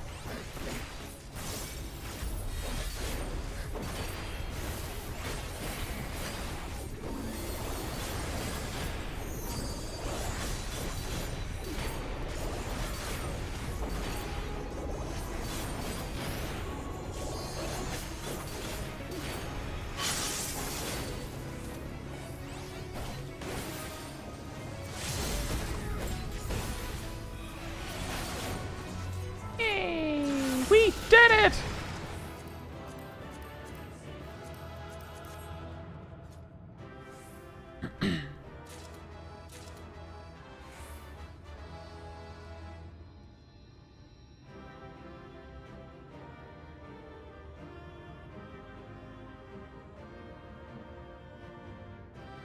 Ilana says, I don't think the amount of Blue Mages that want to do something at a given moment is high enough for a duty finder queue to be useful. You're just gonna wait for ages.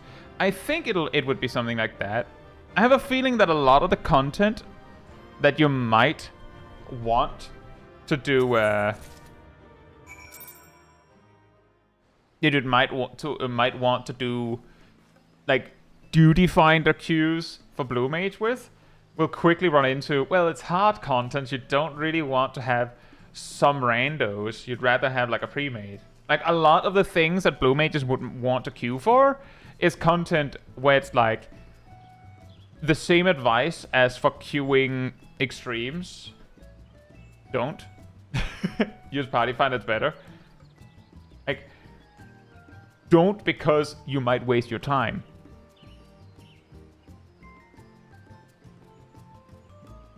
Akasaka says, at least let them use duty support then so they can level solo in dungeons without a pre-made party and not in fates. I have some bad news for you, Akasaka.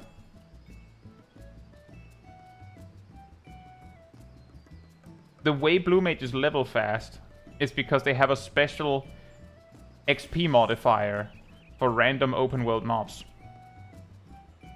Really important distinction. Random open world mobs. Duty mobs are not random open world mobs. And fate mobs are also not random open world mobs. Do you know what that means?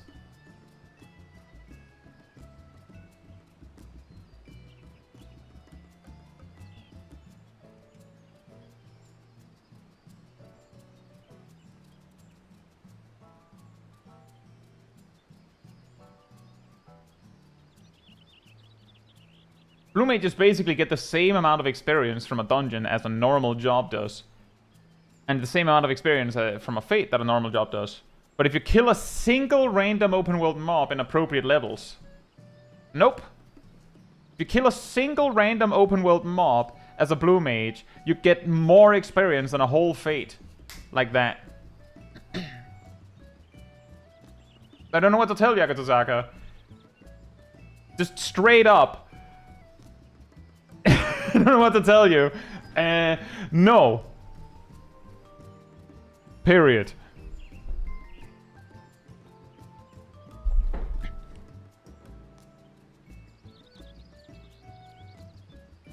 By the way, if you are enjoying the stream, it does help with the like over on the YouTube side of things. So thank you so much. Thanks so much for joining in the battle with the algorithms. Next one.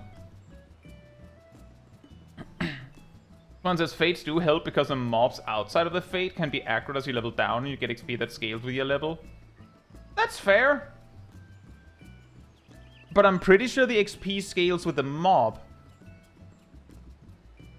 But that is a way to do it, yes. Was that Ilya?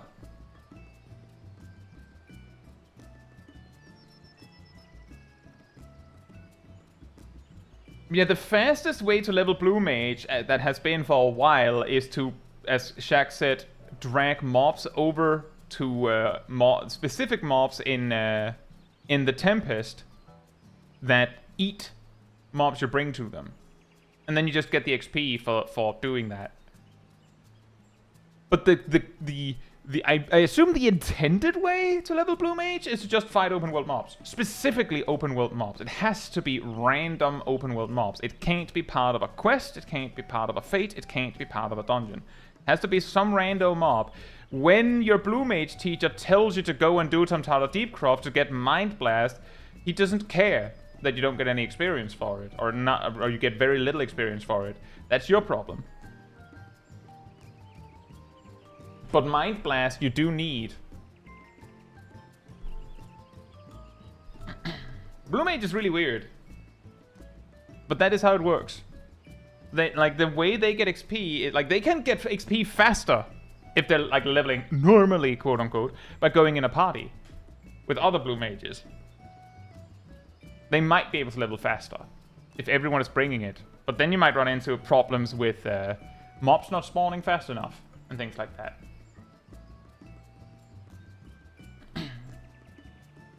Yeah, I leveled Blue Mage by killing mobs higher or equal to me from 1 to 80.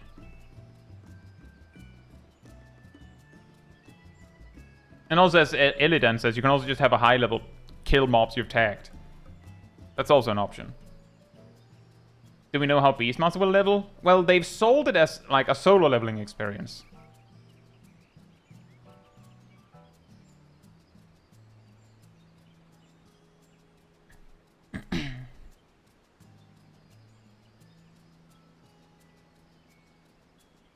Yes, Agatosaka. Actually, yes.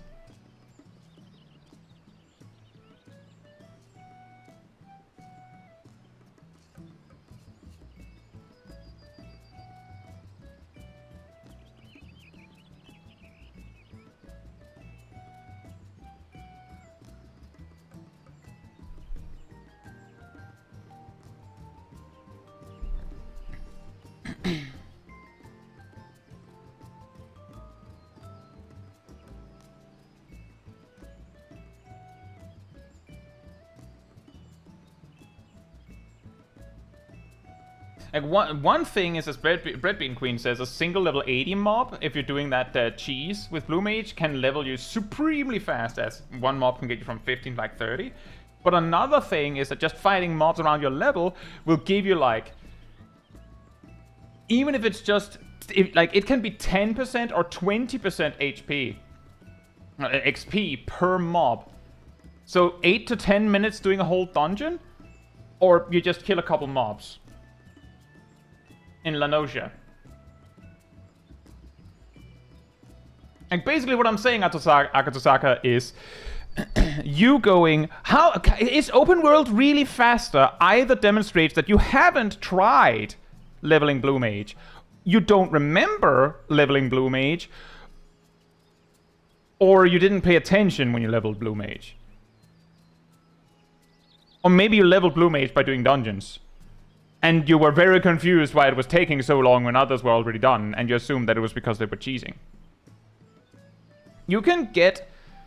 Like, I got Blue Mage from level 50 to 60, and from 60 to 70, and from 70 to 80 in, like, 2-3 hours, leveling normally. And I think that's actually an overselling, and I'm pretty sure it was, like, 1 or 2 hours, to be perfectly honest, each time. Just fighting random mobs. And a large part of that time was me flying over to find mobs of appropriate level.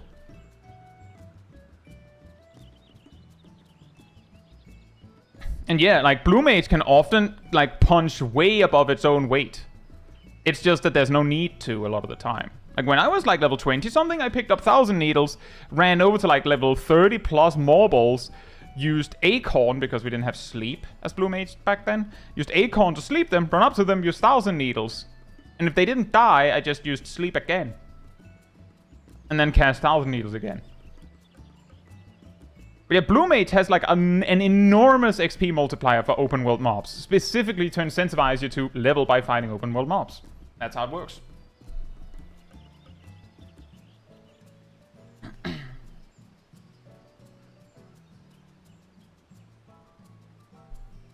And with the cheese strategies, those like 1 or 2 hours for 10 levels becomes 1 or 2 hours for all the levels. The level multiply, the XP multiplier is insane. Italian says that they did it in 40 minutes in Thavnir. Tonta, something tells me you get a level per beastie recruit. That would be surprising. Anyway, back to gaming. If you'd like to join me for trials, come on over to me.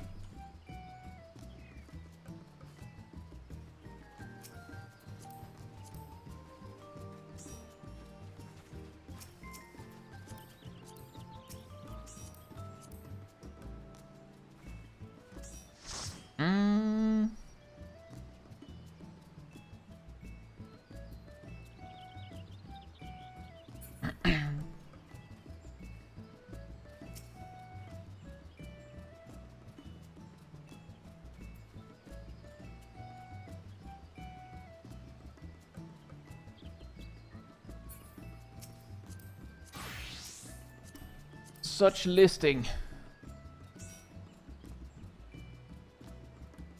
Such listing.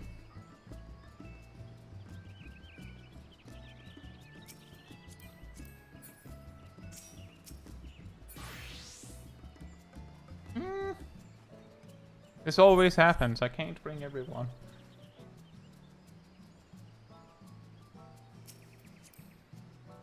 I do like this. We do it like this.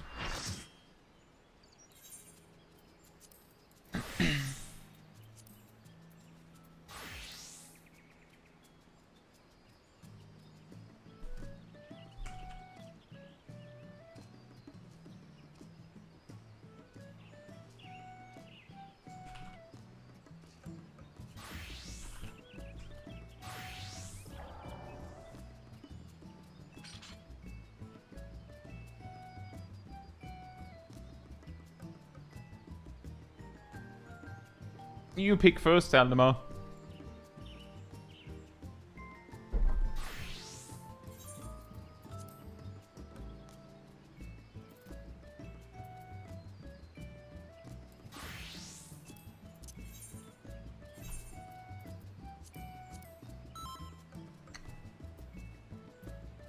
Yeah, that aside, I don't see a problem necessarily in adding some sort of duty finder option for blue mages. It's just that a lot of the stuff that you might want to do on blue mage is like, ultimately, while it is all good intentions, I imagine that you'll run into a similar problem to rival wings. You can just queue for rival wings.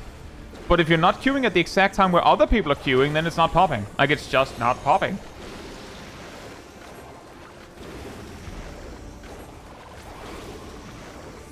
And most of the content that blue mages would queue for like that is likely to be content that you would need people that are prepared enough that they'd not just take some rando.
Do blue mage daily roulettes. as you can your daily roulettes on Blue and be a special queue for other Blue Mages to fill. You could do that. But I will at least add to that suggestion, Akutsusaka. Back in Endwalker, I did a stream. I think it was in like, it was a point in Endwalker. That much I do remember. There was a mock tome event. The prevailing farming method was spamming battle on the big bridge as Blue Mage. And what you needed was a few players with Ram's voice, a few players with Ultra Vibration, and a few players with Whistle and Final Sting. Wow, thank you, Ardell. That was quick again. And then you just needed the rest of the team to have, you know, some damage OGCDs. You know the drill. Just something. Like a little something something. Just what you could scrounge together. You didn't all need to have the whole tool. Not the coil cheese. I said battle on the big bridge.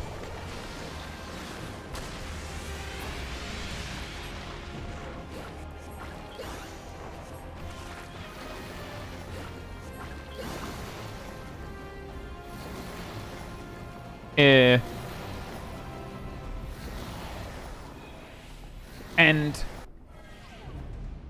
all you needed was that. Preferably you had one tank, like one real tank. Just one real tank.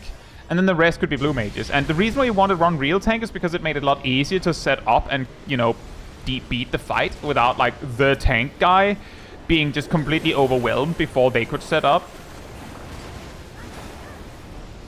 Any limit breakers? Never mind.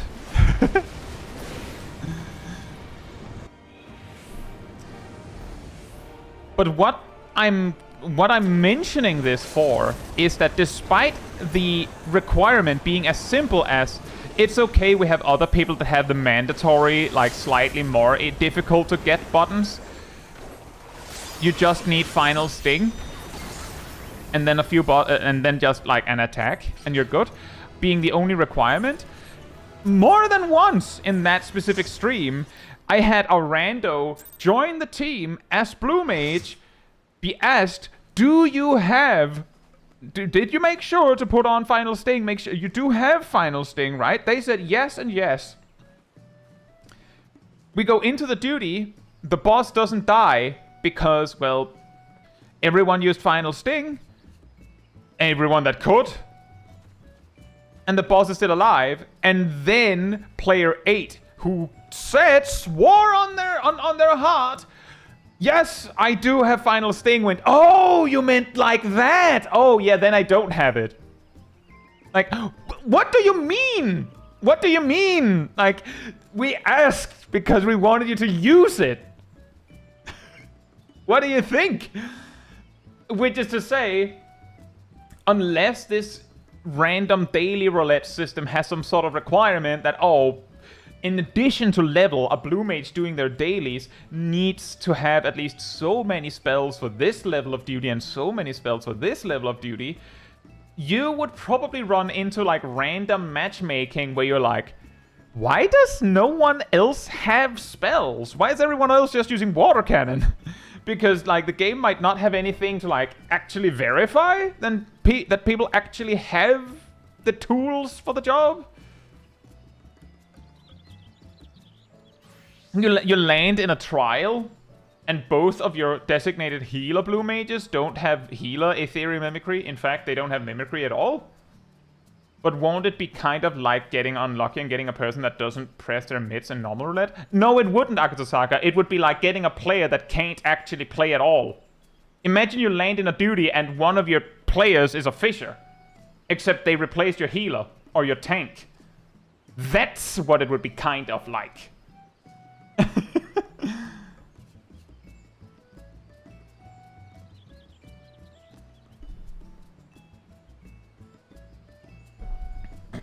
And there's nothing you can do. They can't fix it once they're in the duty because they don't have the spells. In fact, they might not even realize that it's a problem that they don't have the spells.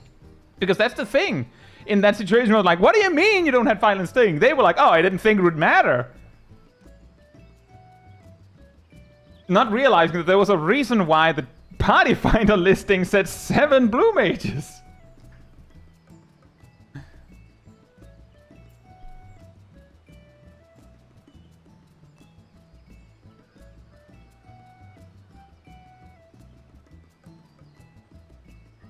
Anyway, I think we'll just go normal raids with this team as well. I don't know, does Syria have normal raids unlocked?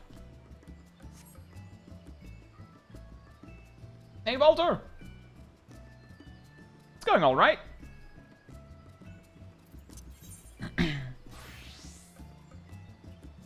I'll just do this duty as well, and then we will regroup for alliance raids, because we might be able to, like, get 2 parties going, like, equally sized, and then we can maybe queue into each other and get, like, all the people.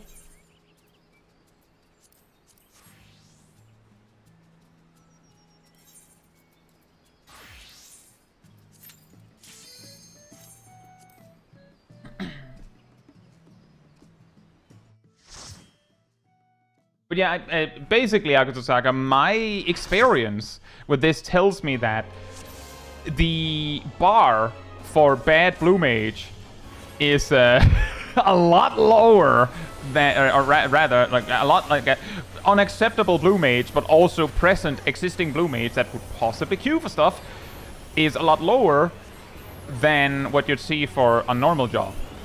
And part of the reason is that Blue Mages can run, like when Blue Mages are allowed, they can usually run stuff a lot faster than a normal job can.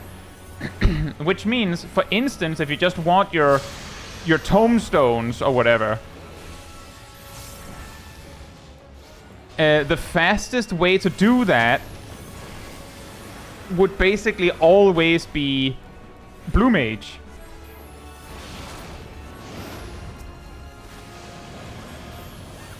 Even if it's you and 3 Blue Mages that actually did their homework. You didn't. But if the other 3 players did, like, basically, Aurum Vale with 3 Blue Mages is faster than Aurum Vale with normal jobs. So, someone who's dedicated to, like, just getting the content done would be motivated to queue as Blue Mage without the toolkit and just hope that the rest of the party did their homework instead. So player might not even be bad, just never learned the founder skills. The problem there, Akutosaka, is that you have to remember, you have to take note in this particular context that the player is by default bad because they queued without having done their homework. Like, they just automatically flip to being bad. Like, they could be good in other content, but they just become bad because they didn't do their homework. It's just an important detail. But yes, essentially.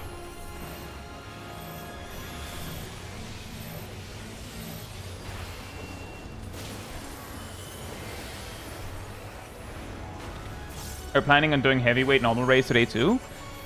Possibly.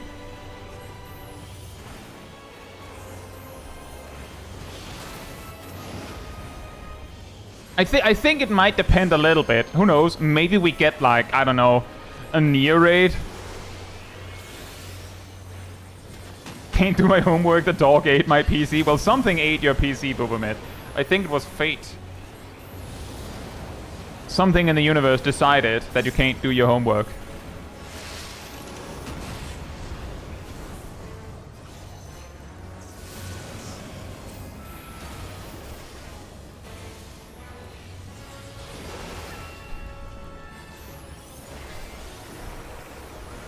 But yeah, effectively, as someone who has dealt with the kind of content where there is some motivation for players to, you know, fake it till you make it as a Blue Mage, I don't see myself queuing for Blue Mage content.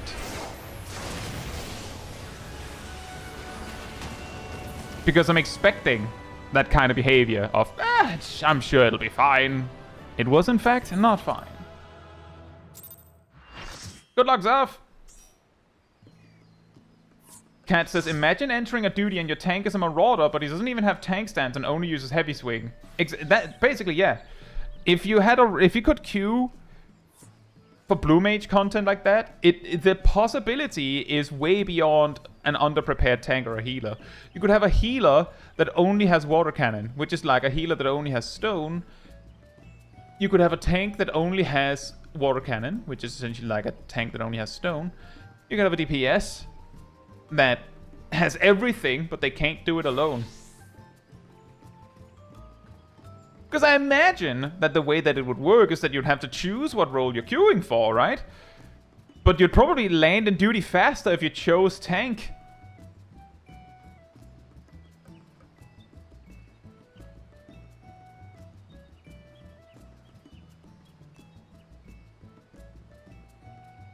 Right, so if... Actually, let's take a quick break first. But after that, we'll make groups for Alliance Raid. In the meantime, Manatee restored.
Alright, I'm back. Hello, IQ! Akatsusaka, I think the problem that Exodia was pointing out was that they weren't using a stance.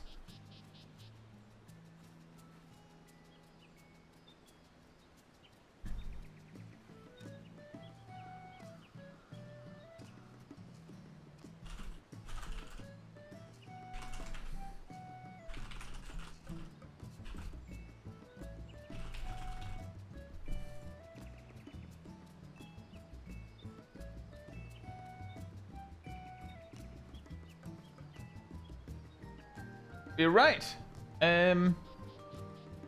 Just queue us on. Does it? I mean, it's possible that we'll have someone that doesn't have near raids unlocked or isn't high enough level to get it. Hey, Jeff, Matt. Hope you're doing well. Master of game knowledge. It's me, the mega nerd. Right. So.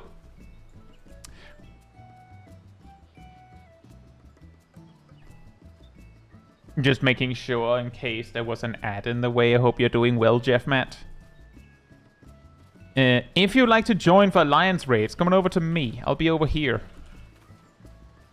I'll see how many we are, and then we'll see how many, like, how small groups we need to go, so that, or how big or small groups we need to go, so that everyone can come along.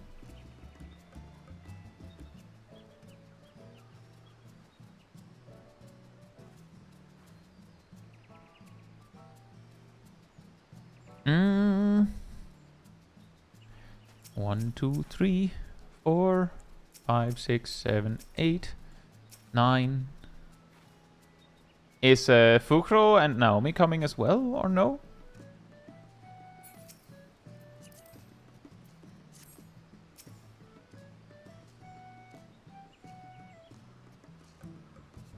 You guys not? In that case, we're 5 and we need... Are we 9 in total? What a classic. Well, then we'd need 10 with me. We're 5 and then 6, 7, 8, 9, 10. Okay. Well, in that case, we'd need a second light party that is the remaining 5. Anyone that would like to lead that?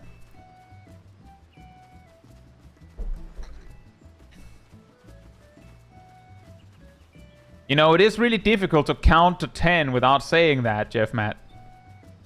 You'll know that I did it deliberately when you see me do the hand motions, or if I say it in a funny way.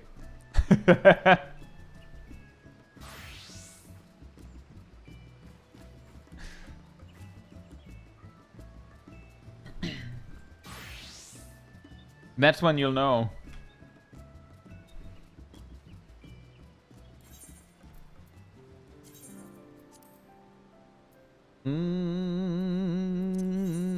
Is Team 2 ready?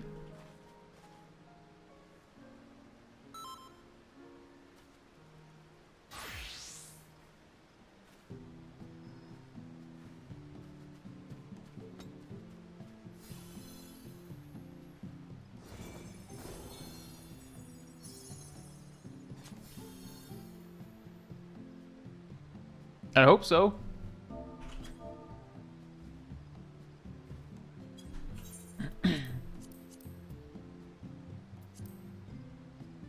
I sure hope that everyone has made sure that their gear is up to date enough that we can queue alliance raids.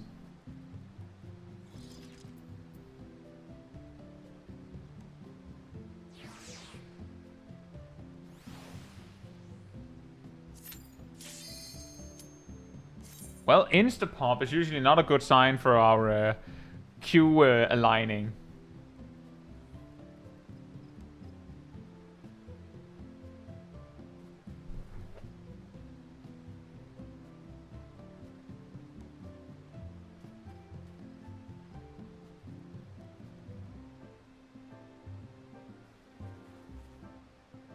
Two DPS need to click yes. 1 DPS needs to click yes.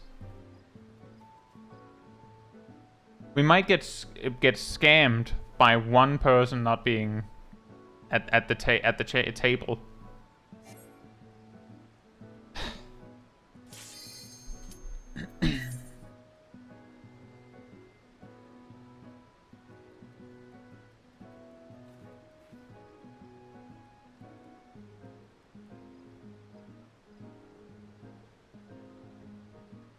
Yeah, not only is Bowl of Embers a level 20, Agatuzaka, Bowl of Embers is the last mandatory duty to unlock jobs. You can unlock jobs after Bowl of Embers. You don't have to, but you can. Not more precisely, there's a quest called Self-Management that is locked behind that. Oh, we did land in the same duty. Hey!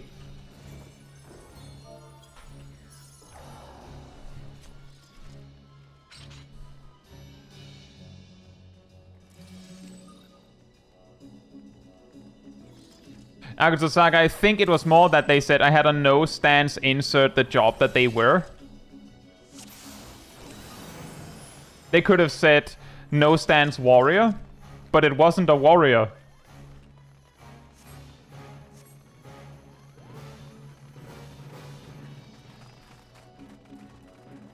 I'm basically saying the marauder part of it was irrelevant information. You're focusing a little too hard on it.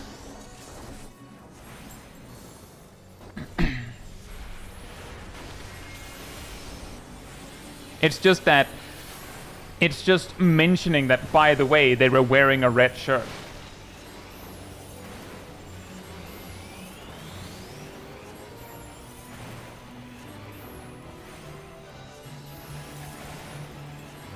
Oh yeah, it is math boss time! Yay! Woohoo! Put your hands in the air for math boss!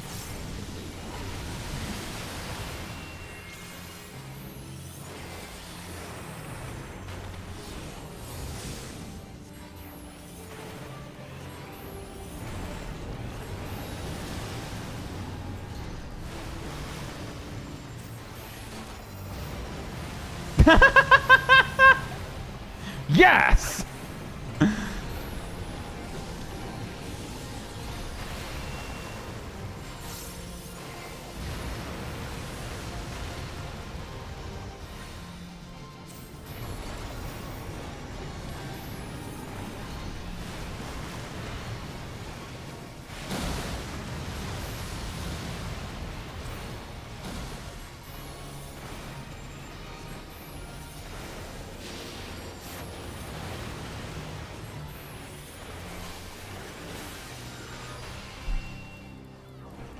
Hey, zip zap.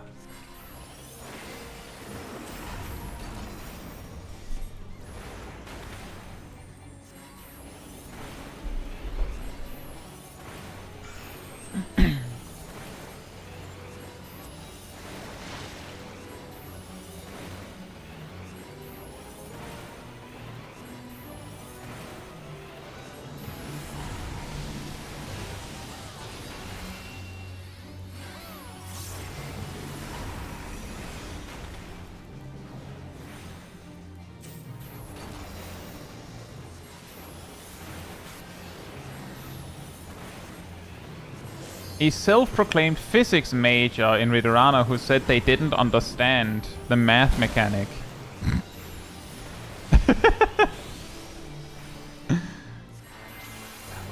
The thing is, oh, that was a bad ley line.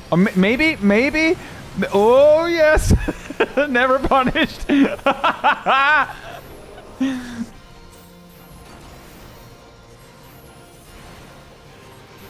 Nailed it. A self-proclaimed physics major who didn't understand the math mechanic. I imagine that what went wrong there is probably that...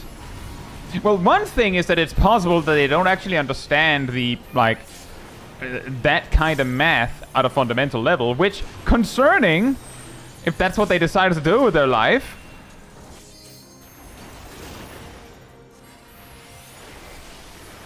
But usually the reason why people don't get the math boss is because they don't realize that the HP that they that the number they need to match something that the boss says is your health.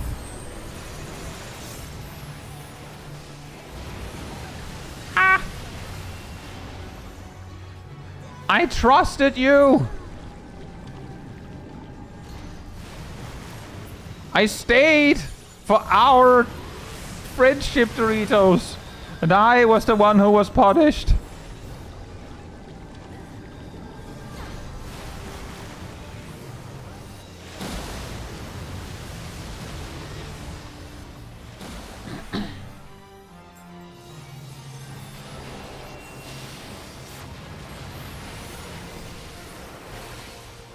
Hey, Voidling.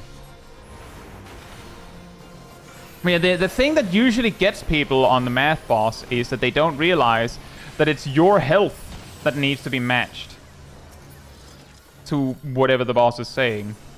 Because it just quietly sets your max health to something else. So if you're not paying attention to that or this, then you might not realize that that's what happened.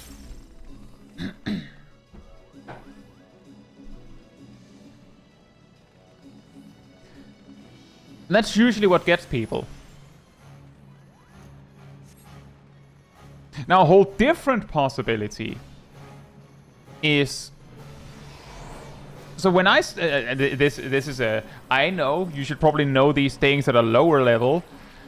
When I started at university...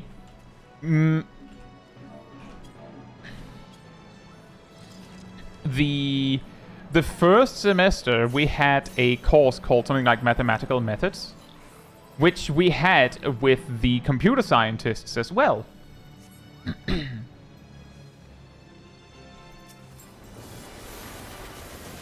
But notably, we had it with the computer scientists. We did not, as far as I remember, have them with the physics people.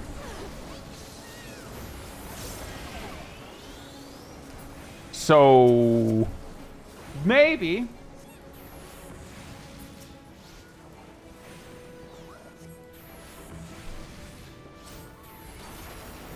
I just realized that these silly hits are spaced out too far for my AoE to hit. That's annoying.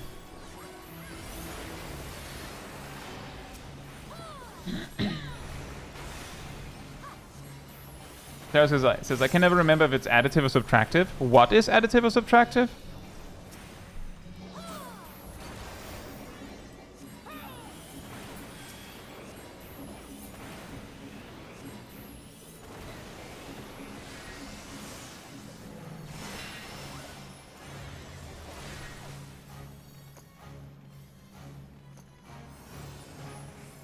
Blue Mage says, when I was at uni for physics, there was a 2-part course named Mathematical Methods for Physics. Oh, maybe that solves it.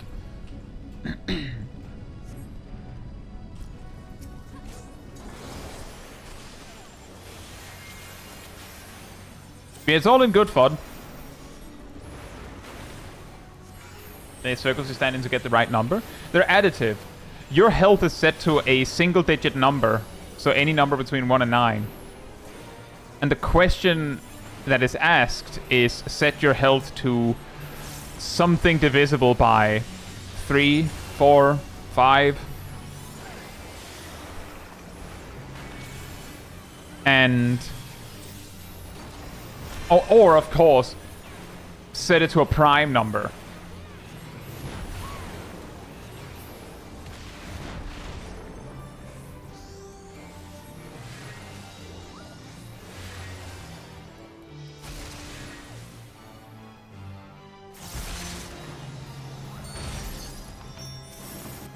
They might not be used to doing the math quickly, like off rip like that. But I will say that would be a lot more unfair if they had been like, set your health to a prime number. By the way, your health is like 20. Good luck.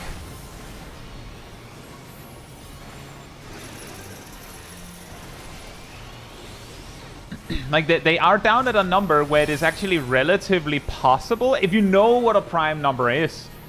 Is the key here. If you know what a prime number is, it is within a point where it's relatively possible to figure it out in a couple seconds. Like Bosco, set your vitals to something that is divisible by 5. Okay, well the options are 5 and 10. All other numbers are out of reach. But if you're not used to doing those kinds of calculations off rip, you might be like, oh, right. Like you process what the mechanic is saying, and then now you have 5 seconds left. Then you go, oh, I need to add 2. How do I do that? And then you might realize how...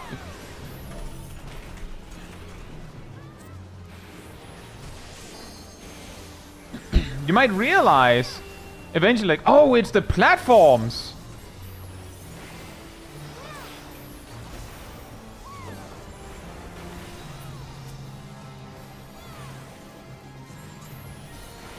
But then you don't have any more time. You can't actually make it to the particular platform. You need it. So it's just too bad. Nothing you can do. Like, when I did Ridorana Lighthouse for the first time, that was not on the release of Ridorana Lighthouse. I can tell you that much.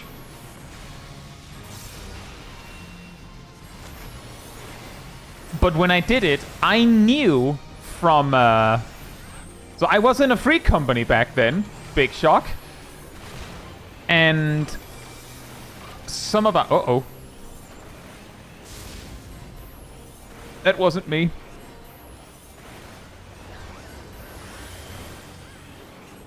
Lana, don't do that. Don't do that. Be careful with that.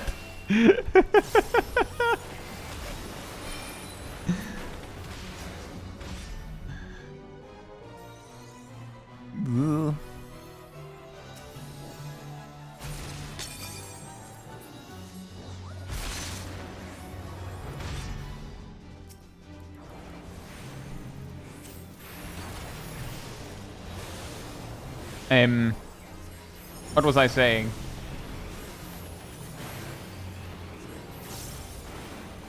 In my free company, there were a lot of people complaining about the notorious math robot.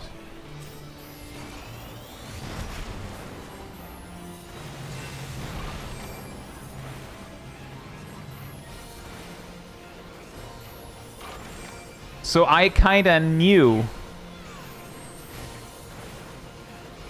to expect it.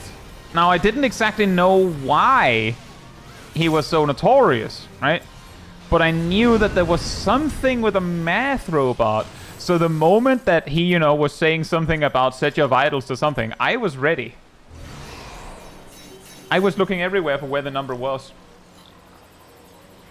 And so, oh, my health. Boom.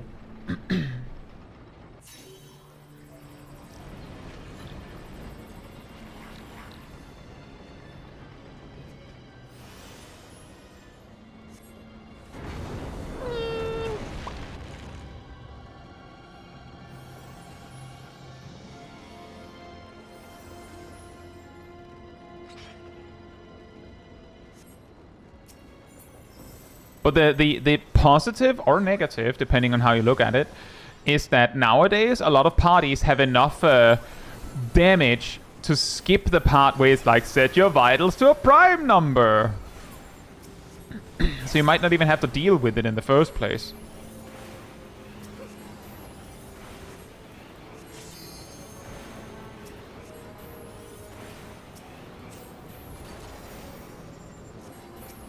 This duty really likes to space out the mobs that I can't AoE as far as I can see.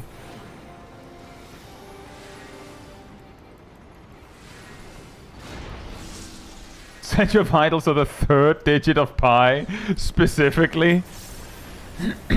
Meanwhile, the boss set your HP to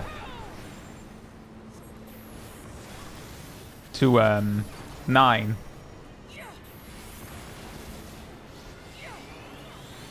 Wait, is that...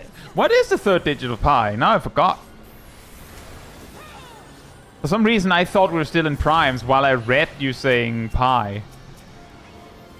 What is the 3rd digit of pi? 4. Well, then in that case 9 would still mean that you're in trouble. 1 would be possible. 1 would be doable. But 4, well, if your health is 9... Good luck adding 4. That's just 3, 1, 4, 1, 5. Right, then it would be what? Well, I guess is the 3rd digit 4 because it's 3, 1, 4.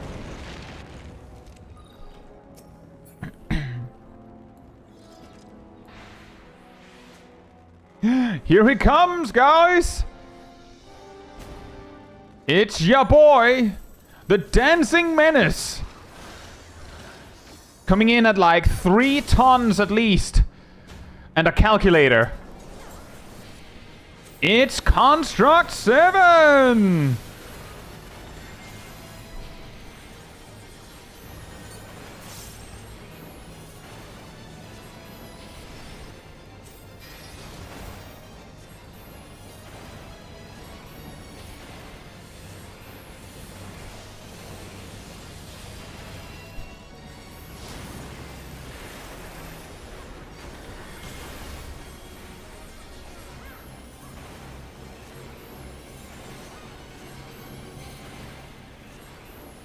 Set your HP so that it can be found in pi.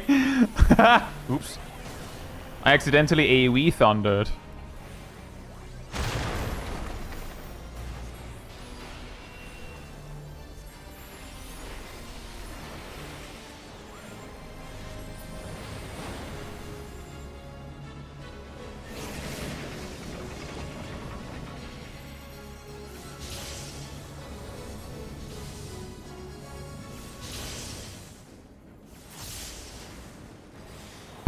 Could you imagine if that's what the camera turned back to, Boobamet?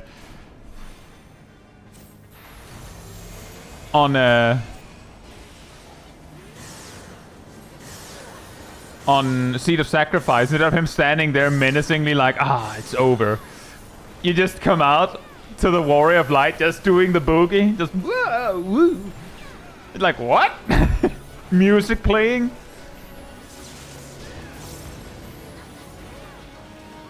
Like, he really thought he won. You just come out like, celebrate good times, come on!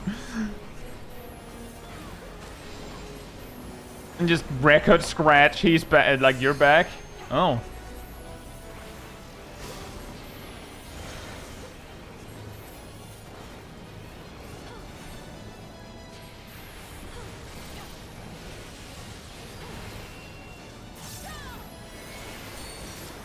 That's convenient. Multiples of 3.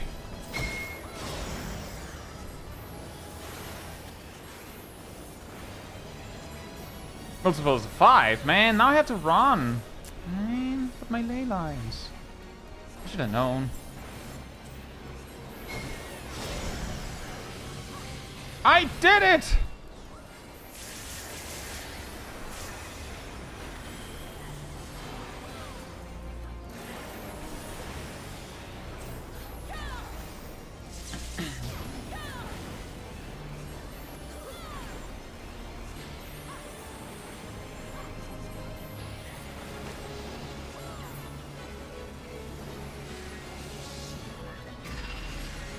No!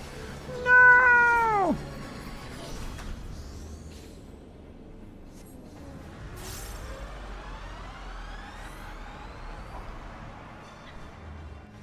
Hey Alice, hope you're doing well.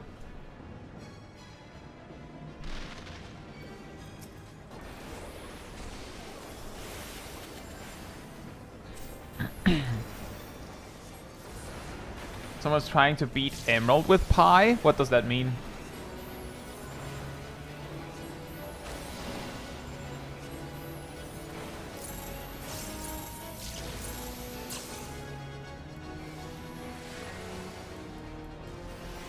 The digits of pi? Yeah, how? How do you beat a game with the digits of pi?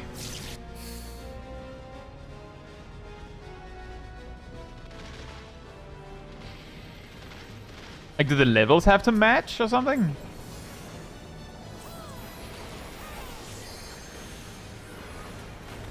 Oh!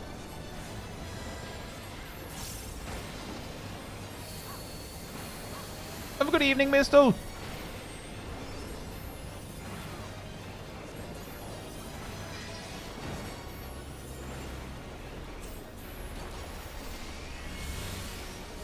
Rodro. I'm staying here. I found my ley lines.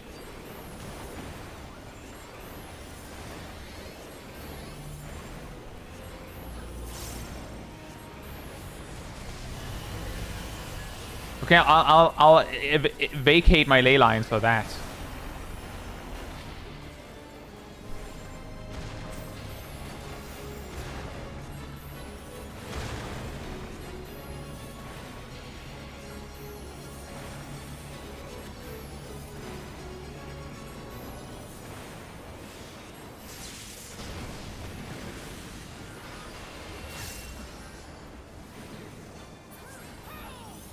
We did it! Oh, most of us did it.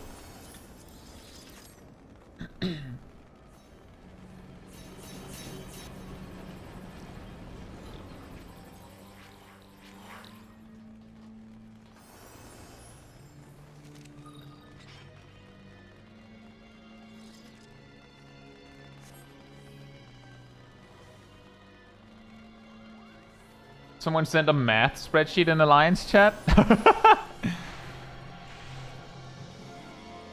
Yeah, that's also a way to solve it, but I feel like usually if you get such a spreadsheet in the battle, you don't have time to, like, figure it out. But it can be helpful for understanding the mechanic if you're having trouble with it.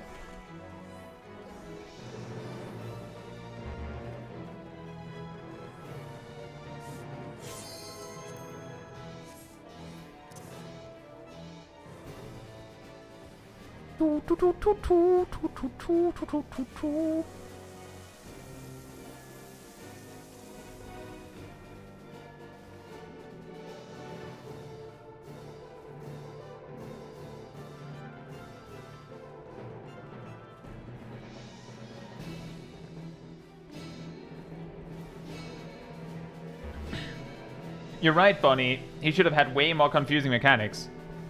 You should be able to say that you have to divide your... that the number should be something that you divide your health by and multiply and add and subtract and make it really confusing. But yeah, I see it. He casts subtract and then tells you to add. I would also say again that a big quality of life on that boss would be simply... Is a cancer, and I am the barber's blade. All they'd have to do is add a voiceover.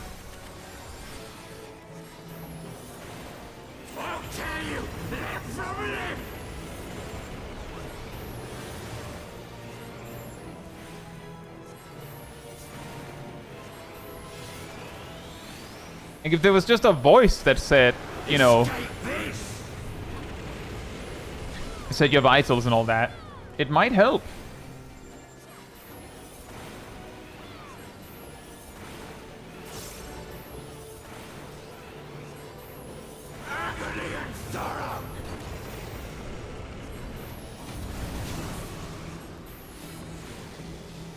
On that one, Akatsusaka, I believe I've heard that if you're dead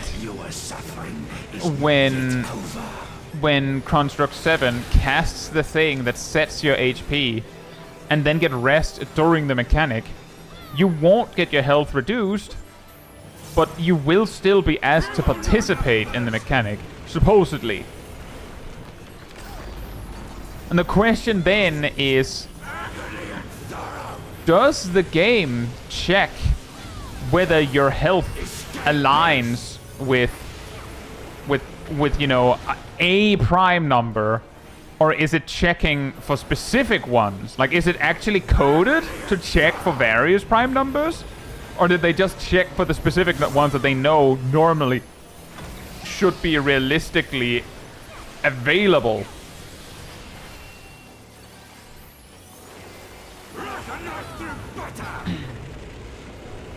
Like a knife through butter.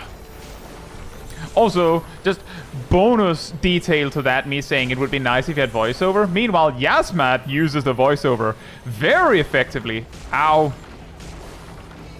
To just meme on you. Like, he doesn't need to say any of those things. Like, all of this is optional. Are they Stalker?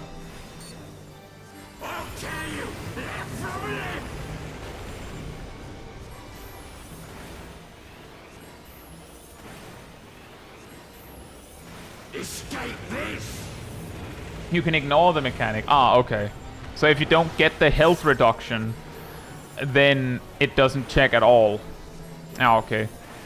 That's probably the expected result. Thank you for thank you for sharing, because I actually have a note somewhere for Mythbusters of checking something like that.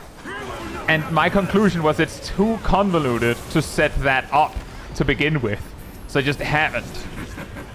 Your suffering is not yet over. Agony and sorrow. I'm again, shall deliver the king's justice. Uh-oh.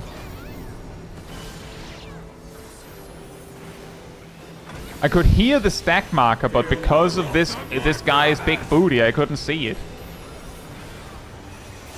I hear the sound of someone that might die.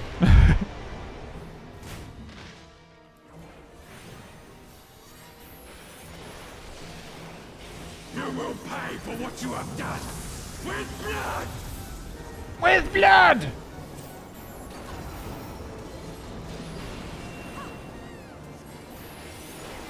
With blood! Ah! Did the stack with 3 and nobody died? That's a weak stack. Kill the heart! Destroy him! I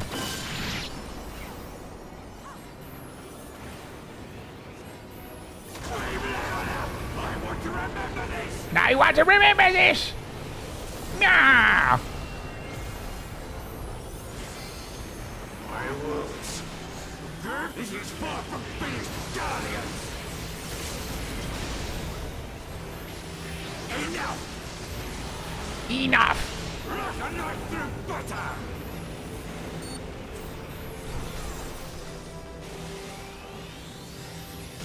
Ma. My death will not end this.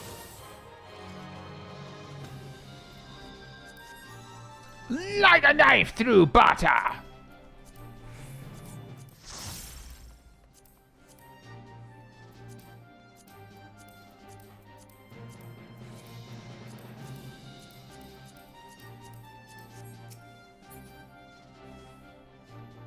Yeah, I said that looked particularly low.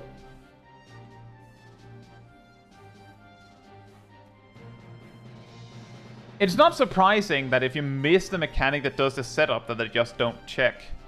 And I imagine that that is something that they probably also considered as a possibility, right?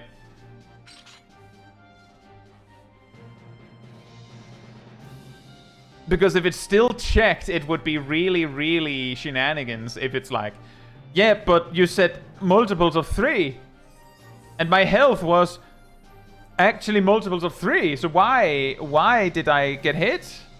Because the game only checked for 3, 6, 9, and 12. Or they'd have to like have a whole like calculation to figure out whether your health is a multiple of 3, and so on.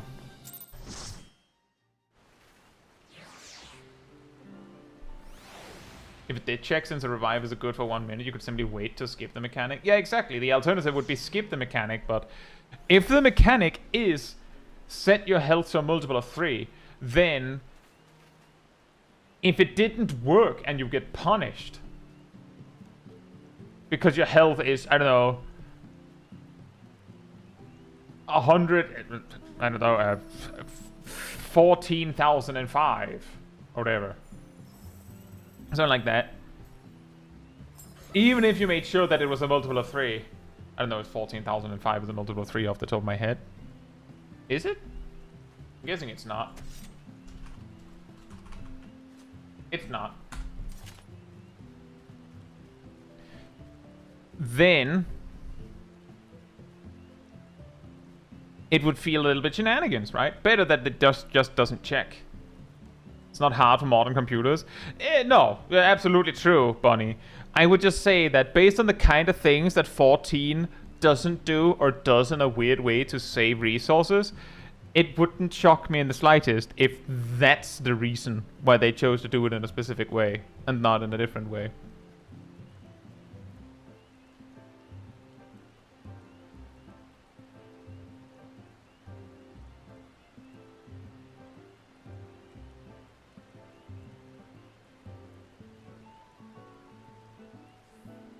Right. Should we do some normal raid reclears? We can probably do that. If you'd like to join me for heavyweight, come on over to me. Or Mia. We'll see if we're still more than 8.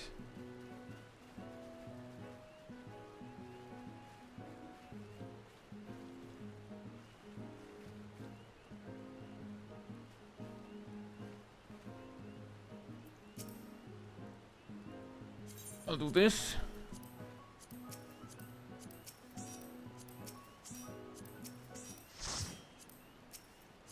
I hope I calculated that right. Wow. Stalker says it would also likely be impossible to set it to prime. That is actually where it was really difficult, because the thing that I was asked in the context of the Mythbuster series was someone said, would it check for a prime beyond, you know, 13? So you would first have to make sure that your health is, like your actual health is within reach of being an actual prime number. Then you would have to make sure that you're dead such that you can get raised during the prime mechanic, which doesn't really come up typically. And you'd have to make sure that you still have your normal health, and then you would need it to test. And then what you would find, based on what Stalker's saying, is that the game would just go, oh, yeah, you're not being tested. You died, remember? Man, that would be a sad way for such a test to end. Could you imagine? The huge setup, like setting your health exactly so that you can get a prime number, you found a prime number, and then it just doesn't work. Oh. Well.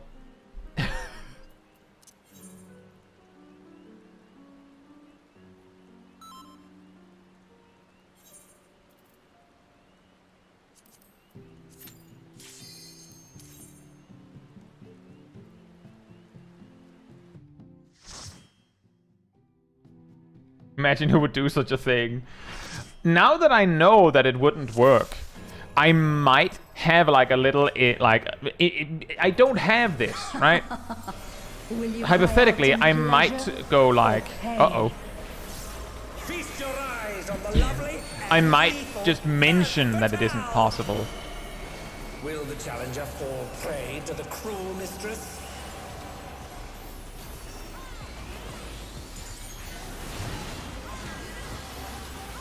Dang it.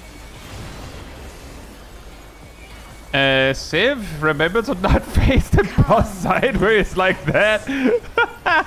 Confuses a lot of players.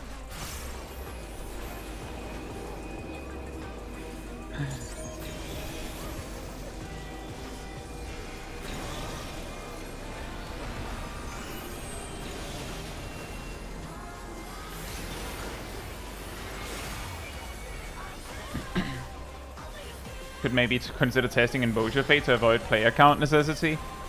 This is Well, I mean, I will hear you. you'd probably scream. still need a bunch of people in Boja just to reliably do it safely. Van Fatale's poised to execute a fatality.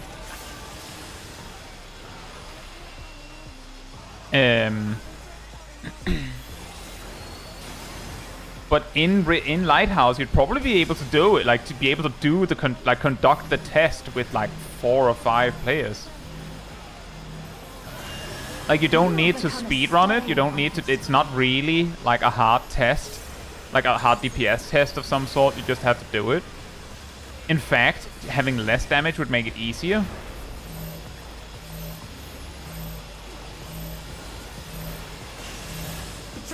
Maybe they lied.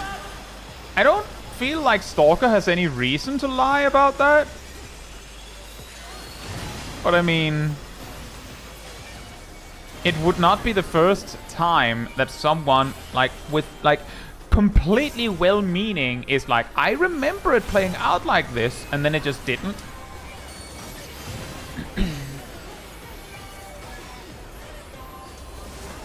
Like, sometimes the misunderstandings that I cover in Mythbusters aren't people being like, no, I've decided to, like, tell lies. Most of the time it's people that remember that it looked like that. The most common mistake that I've had to, like, check in Mythbusters My faithful minion. has been Give me your ether. has been people that, like, remember it playing out in a specific way, but considering how esoteric and weird the particular thing at hand is, the probability that they actually sat down to actually test that manually is exceptionally small. And when checked on it, like when asked for further detail, it usually comes out that like the origin, like their source is, yeah, I saw it this one time while I was doing a duty, and that's all I remember. Which means that there's a huge chance that they saw it wrong. But I will say, the evidence of Construct 7 saying, no, you don't count, is pretty clear. Because it straight up gives you like a check mark or an X to indicate whether you got it right or wrong. And if it's giving you neither, pretty simple. Pretty simple open and shut case. So that is something where I would be like, I would trust that data a lot more, because it's pretty simple. It's pretty difficult to get it wrong if you tried it. Travis says, I have plenty of false memories in this game too. Yeah, exactly. I have like false memories in this game as well. I've gotten things I'm like, oh, that turns out to be wrong. And what's really, really scary about it is that I've talked about this before. Your brain isn't something you can reliably trust on memory things. Typically.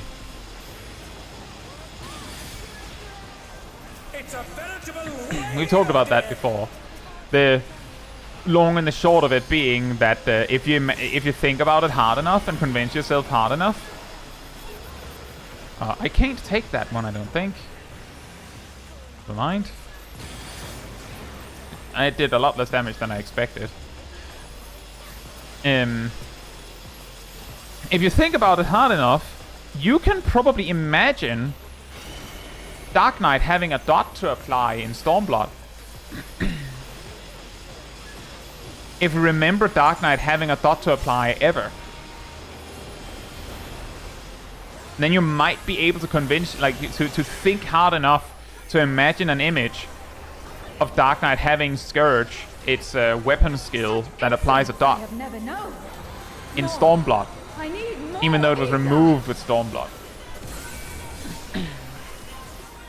She's draining the crowd's ether again! Like the amount of bosses who say, that is actually a very good example, Cat. The amount of bosses that say no more games. There's actually not that many of them, but because we had like,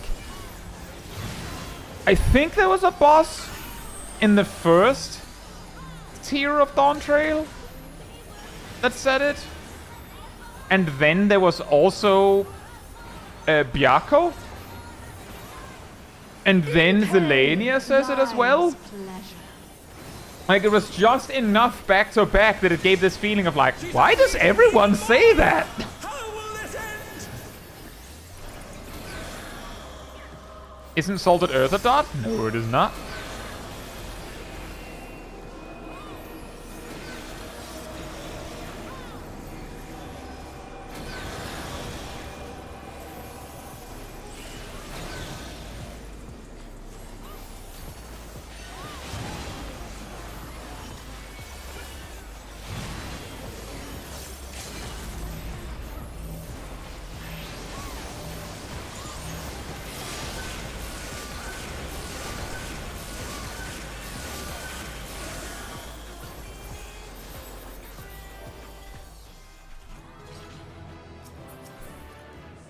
It's all over. Until next You know, time. Salted Earth is a placed AoE. Which, depending on context, can be sound a little bit pedantic.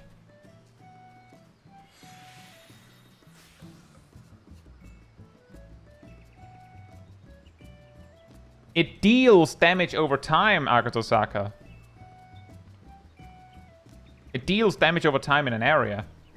So technically it's a damage over time effect, but what we typically identify as a dot is a debuff you apply to the enemy. And placed AoEs and dots also interact with buffs differently.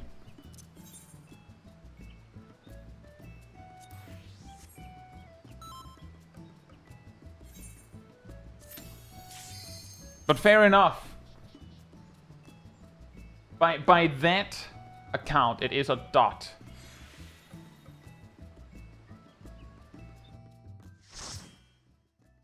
I guess I should have used Warrior. Hey, Mudskipper! Hope you're doing well. This will be a tag team match of extreme proportions. I can handle you alone.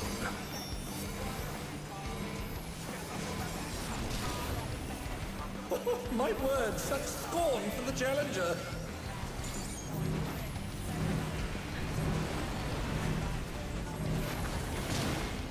Oh, what fearsome flames! He set the ring ablaze. I don't even know why I was caring so much to make sure that I didn't cover my ley lines. They ended 1 second later.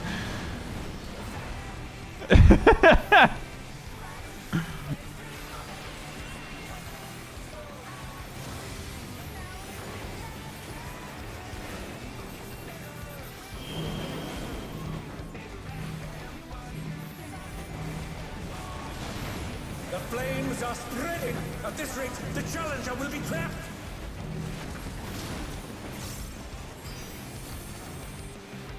I'll wipe you out.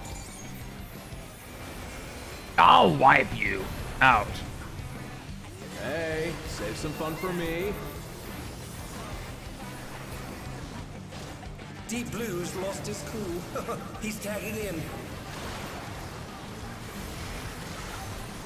He's casting Surf! If there ain't a wave to ride, just make one yourself. Good gods, what an enormous wave!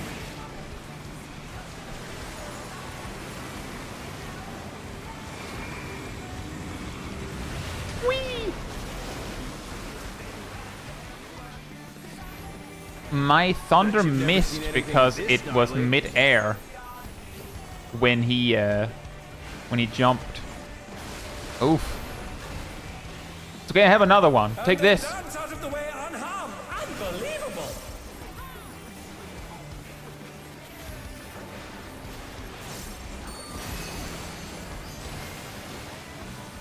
You're going down.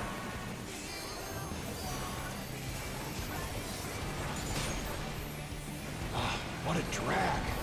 Let's do this together, bro. Both brothers have entered the ring. Oh, that's grounds for Oh, nice. disqualification. They don't fight alone either. The double So crit. it's only fair. The extremes fight as one.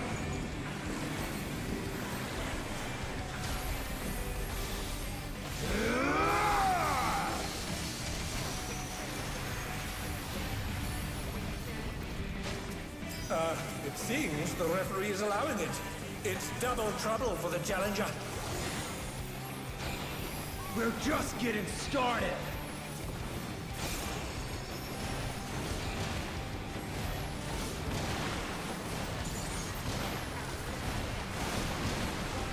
Hey, check out this smooth teamwork.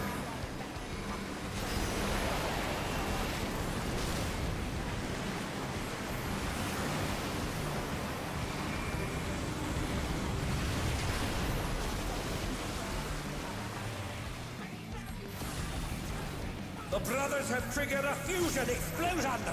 Truly, they're deadly beings.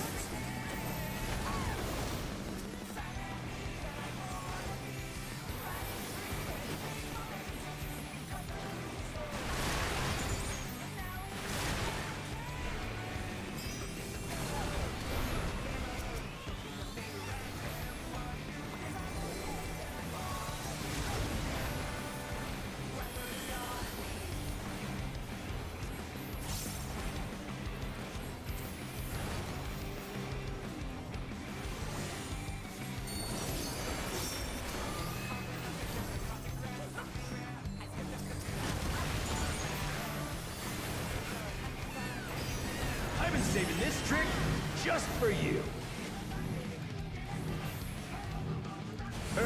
Brace yourselves, folks. Brace yourselves, folks. Nothing back.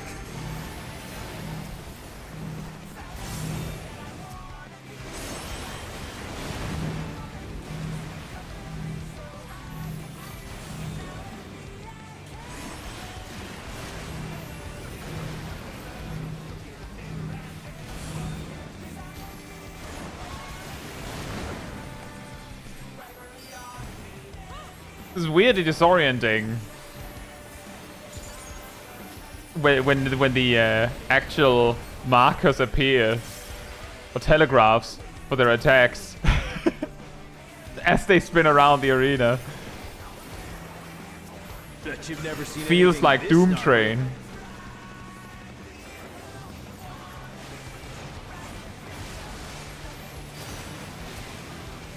Impressive footwork on display today. I ride the inferno.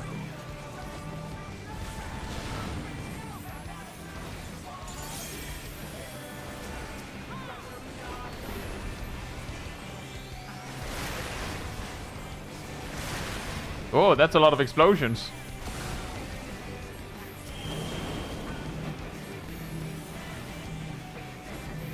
Oh.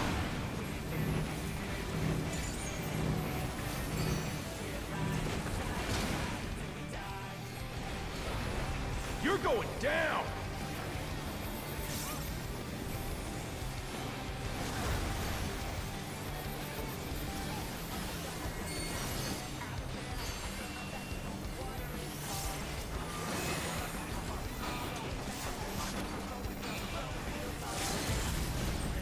I was actually thinking Limit Break as well, but then I saw how little health they had left, and like, I can't actually finish that cast, I don't think. Until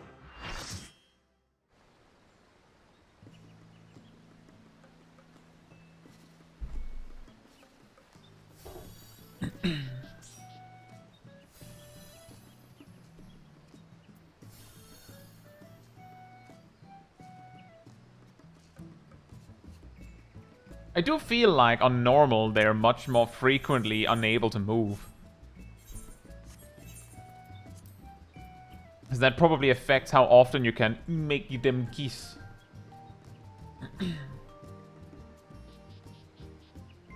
Travis says, I found a video of someone racing during Construct 7 math and skipping the mechanic. Okay, so you actually found, like, video evidence of what Stalker 42 said. Is that correct?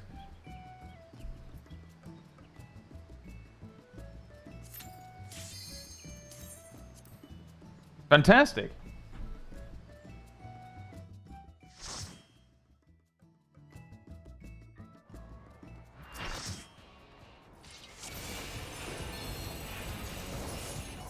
At long last, the decisive match against the Grand Champion! You see, as I said, it's such a specific thing that I couldn't imagine it being like I couldn't imagine it being wrong when it's presented like that. Such a random thing for someone to like randomly bring up like as true if they haven't checked. I couldn't imagine it any other way. Another attack evaded with aplomb.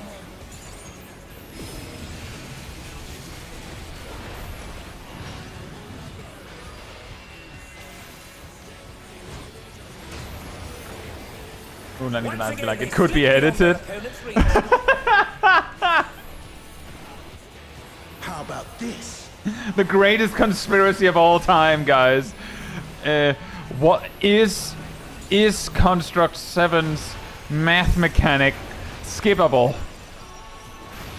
What happens if you're dead when it's applied? We may never know.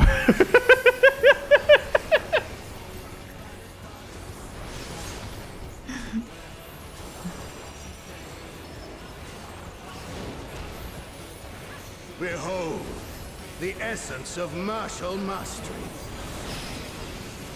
It's the thing the devs don't want you to know, yeah.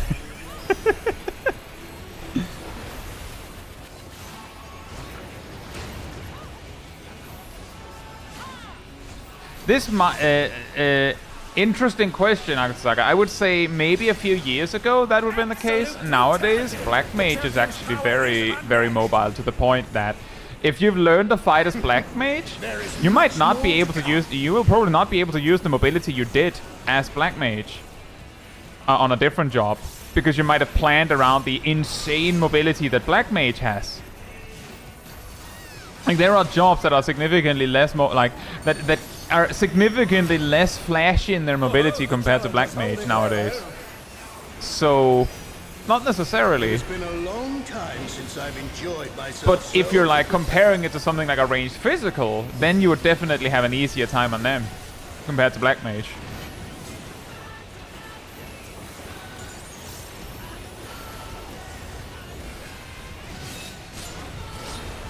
But that might also just be me being like, yeah, but I'm pretty good at Black Mage, so it feels that way.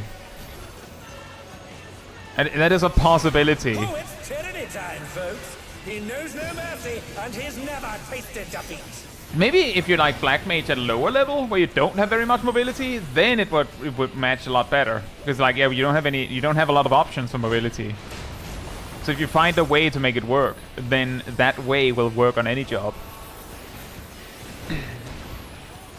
No more holding back.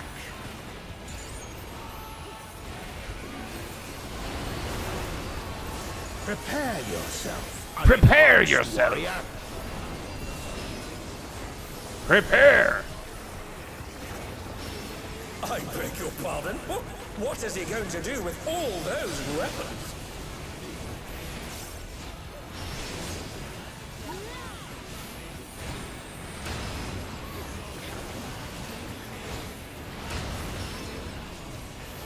Such ferocity! The champion is ruthless indeed!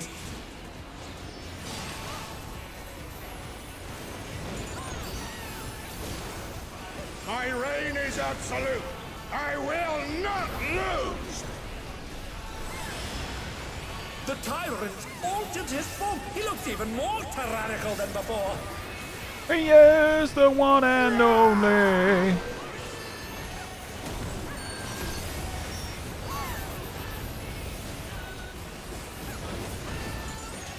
Know the folly of challenging me unenhanced.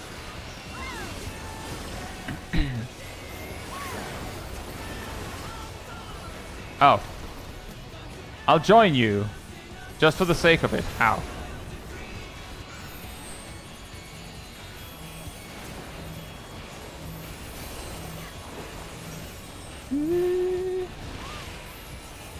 Huh? Oh no, they've been felled with a vengeance.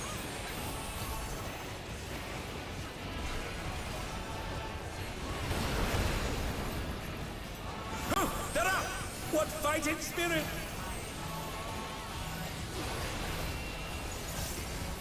And here I was, getting ready to see if we needed DPS to take that one. I will not yield. Thankfully not.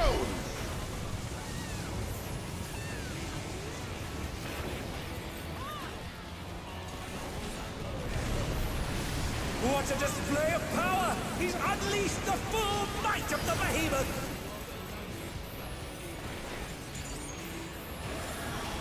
Now fall! Dun it, dun.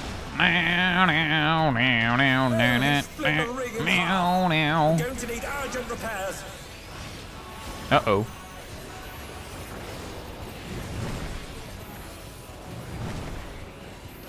For some reason I expected more circles on me. I didn't need to use triple cast there at all. That's a triple cast I'll never get back. Oh, I have another one, guys. It's okay.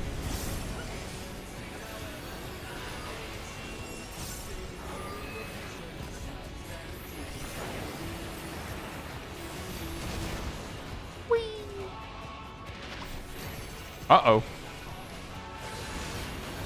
Oh dear, the challenger has fallen out of the ring.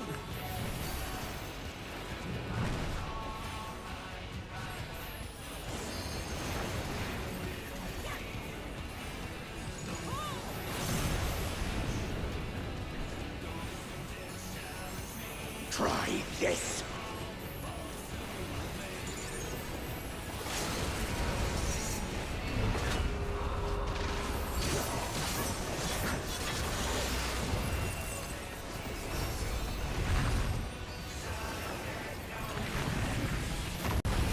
And now he's thrown the ring. What absurd strength! Get him! Stop him!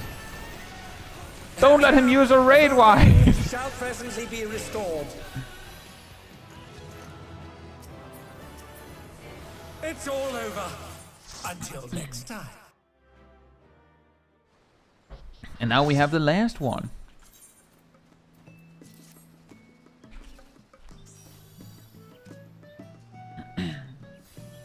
I was just starting to think I've only done this normal once. Very possible.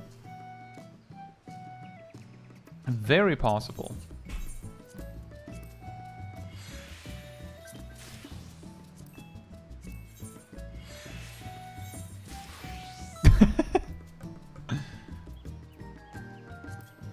Lizard.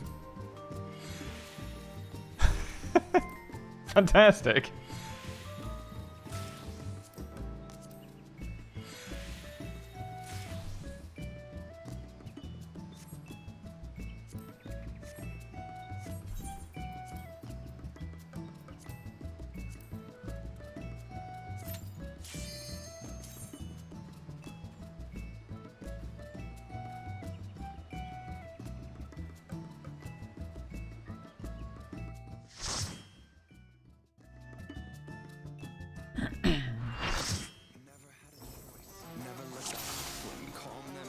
The president must pay for his crimes. Give him what for, champion. Give him what for, champion!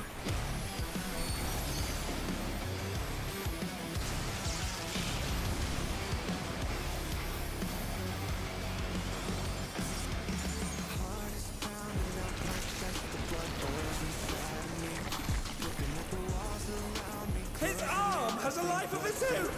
Is this the power of the mythical Lindworm?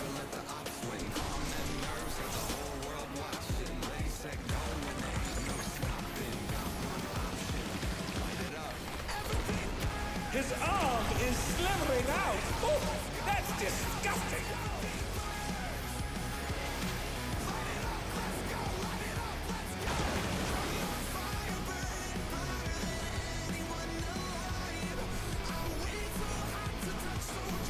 Uh-oh.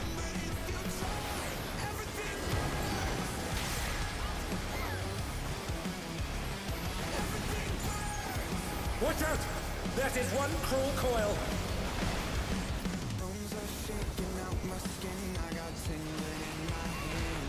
It is some bad planning. Normally I'm out on the second one, so I didn't even have... I didn't even realize you get shoved back if you're touching the tail like that. Oops. Once again, they slip beyond their opponent's reach.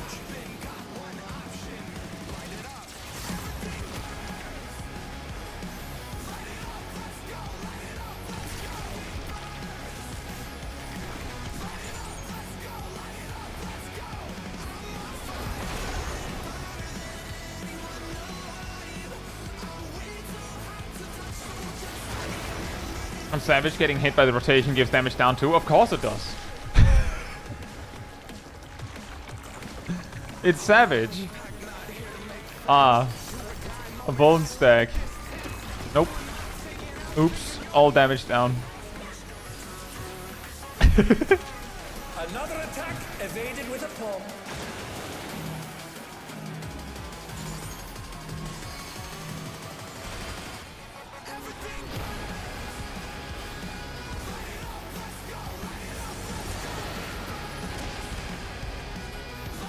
It's okay, I'm over here from... I'm calling in from Narnia. I'm over here in Narnia. That's where my ley lines are.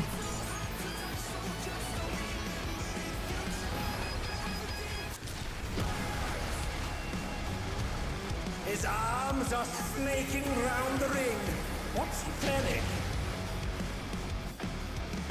Heart is pounding out my chest, the blood boils inside me. Looking at the walls around me, closing in. I think, what's it gonna be? Never had a choice. Let the odds win, calm them nerves, got the whole world watching. Ready, set, go, no stopping. One option, light it up. Everything. Oh no! The gore has latched onto the champion! Don't panic!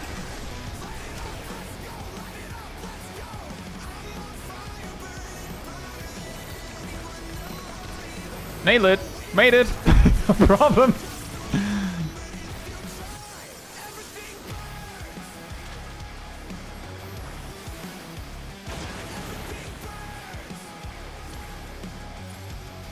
I fear for my life.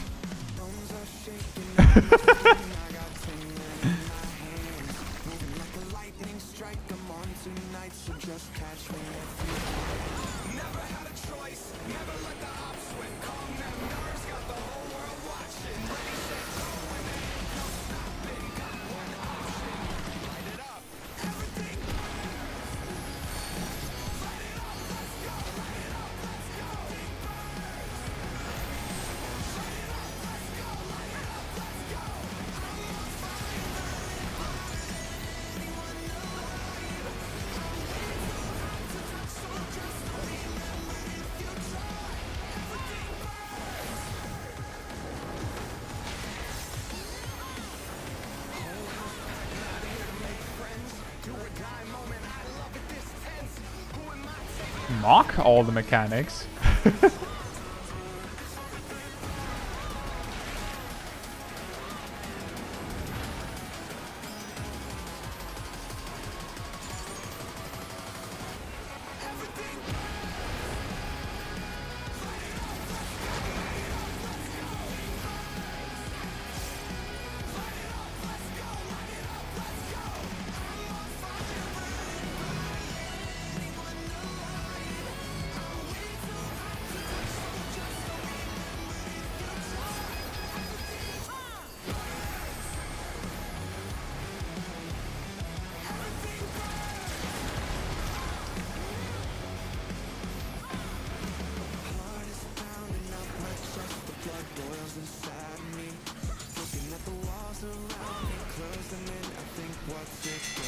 The battle is decided! Victory goes to the champion! Ding, ding. We did it, guys! What the? Could the Limworm's regeneration be out of control?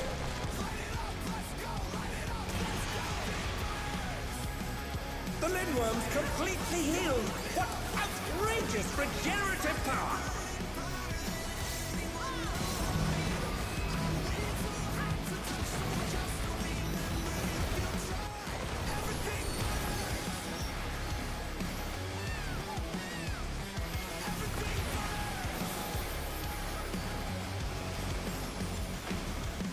Bones are shaking out my skin. I got tingling in my hands. Moving like a lightning strike. I'm on tonight, so just catch me if you can.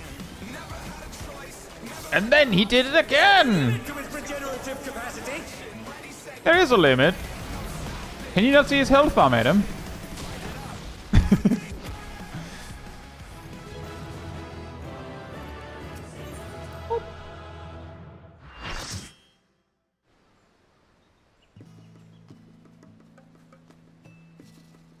We did it, guys!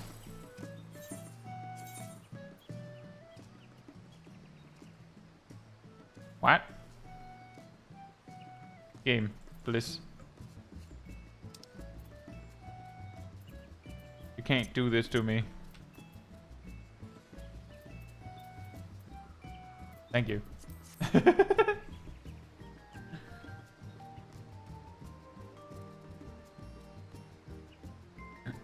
Twine says, played this theme for my D&D group a few days ago, and then we all died. Oh. Roll for initiative. Music starts. Rocks fall. Oh. Hmm.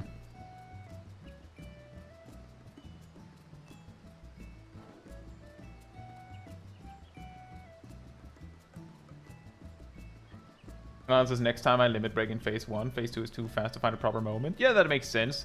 I have trouble putting down my ley lines in the phase 2 as well.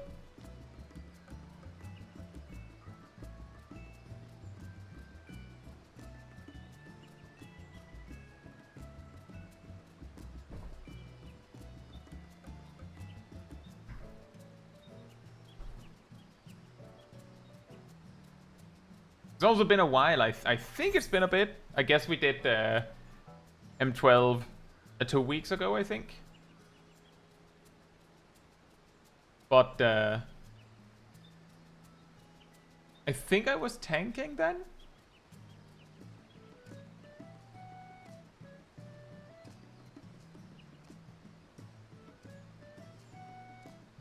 Anyway, we got the dailies done. We got a bunch of tombstones. And we got a bunch of content done. We're gaming. But I think that is where we'll be wrapping up the stream. So, is it just me or is the camera a lot darker than usual? Might have to look into that. And more importantly, for the moment, if you'd like to be part of the Discord community server, there's a link right there in the chat. There you will find the weekly schedule where you can see what else is coming up in the coming days, usually updated Sunday or Monday. You also find the announcement room with links to videos and streams and put them out. And if you grab the reminder roll in the role assignments room, you get a notification whenever I post a video or stream. There's an extra one around 15 minutes before stream starts. You can catch it right when we go live. And if you'd like to support the channel even more directly, you can like the stream over on YouTube, you can follow, you can become a member, you can subscribe, you can super chat, you can cheer, you can do all of that goodness. If you don't like any of that, there's also the Ko-Fi link in the chat that I already posted right there.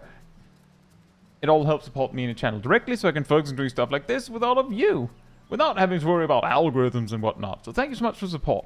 But that'll be it from me. So I think we'll look for someone to raid, and then that will be that.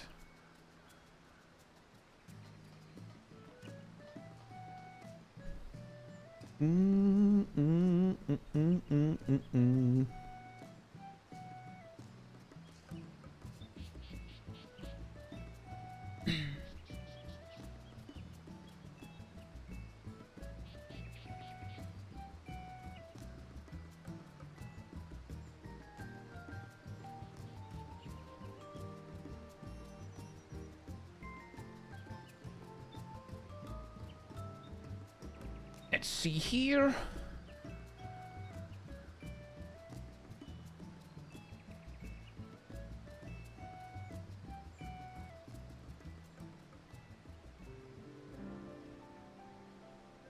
Oh, Oreos playing Slay the Spire. Let's check that out. I like me some Slay the Spire. Oh, that's unfortunate, Jim. Hope you're doing well just the same. You caught just in time for us to raid. This man Oreos who's playing some Slay the Spire with some buddies, I think. But that'll be it from me tonight. So good night, good morning, afternoon, or evening, depending where in the world, and hope to see you all very soon. Bye bye.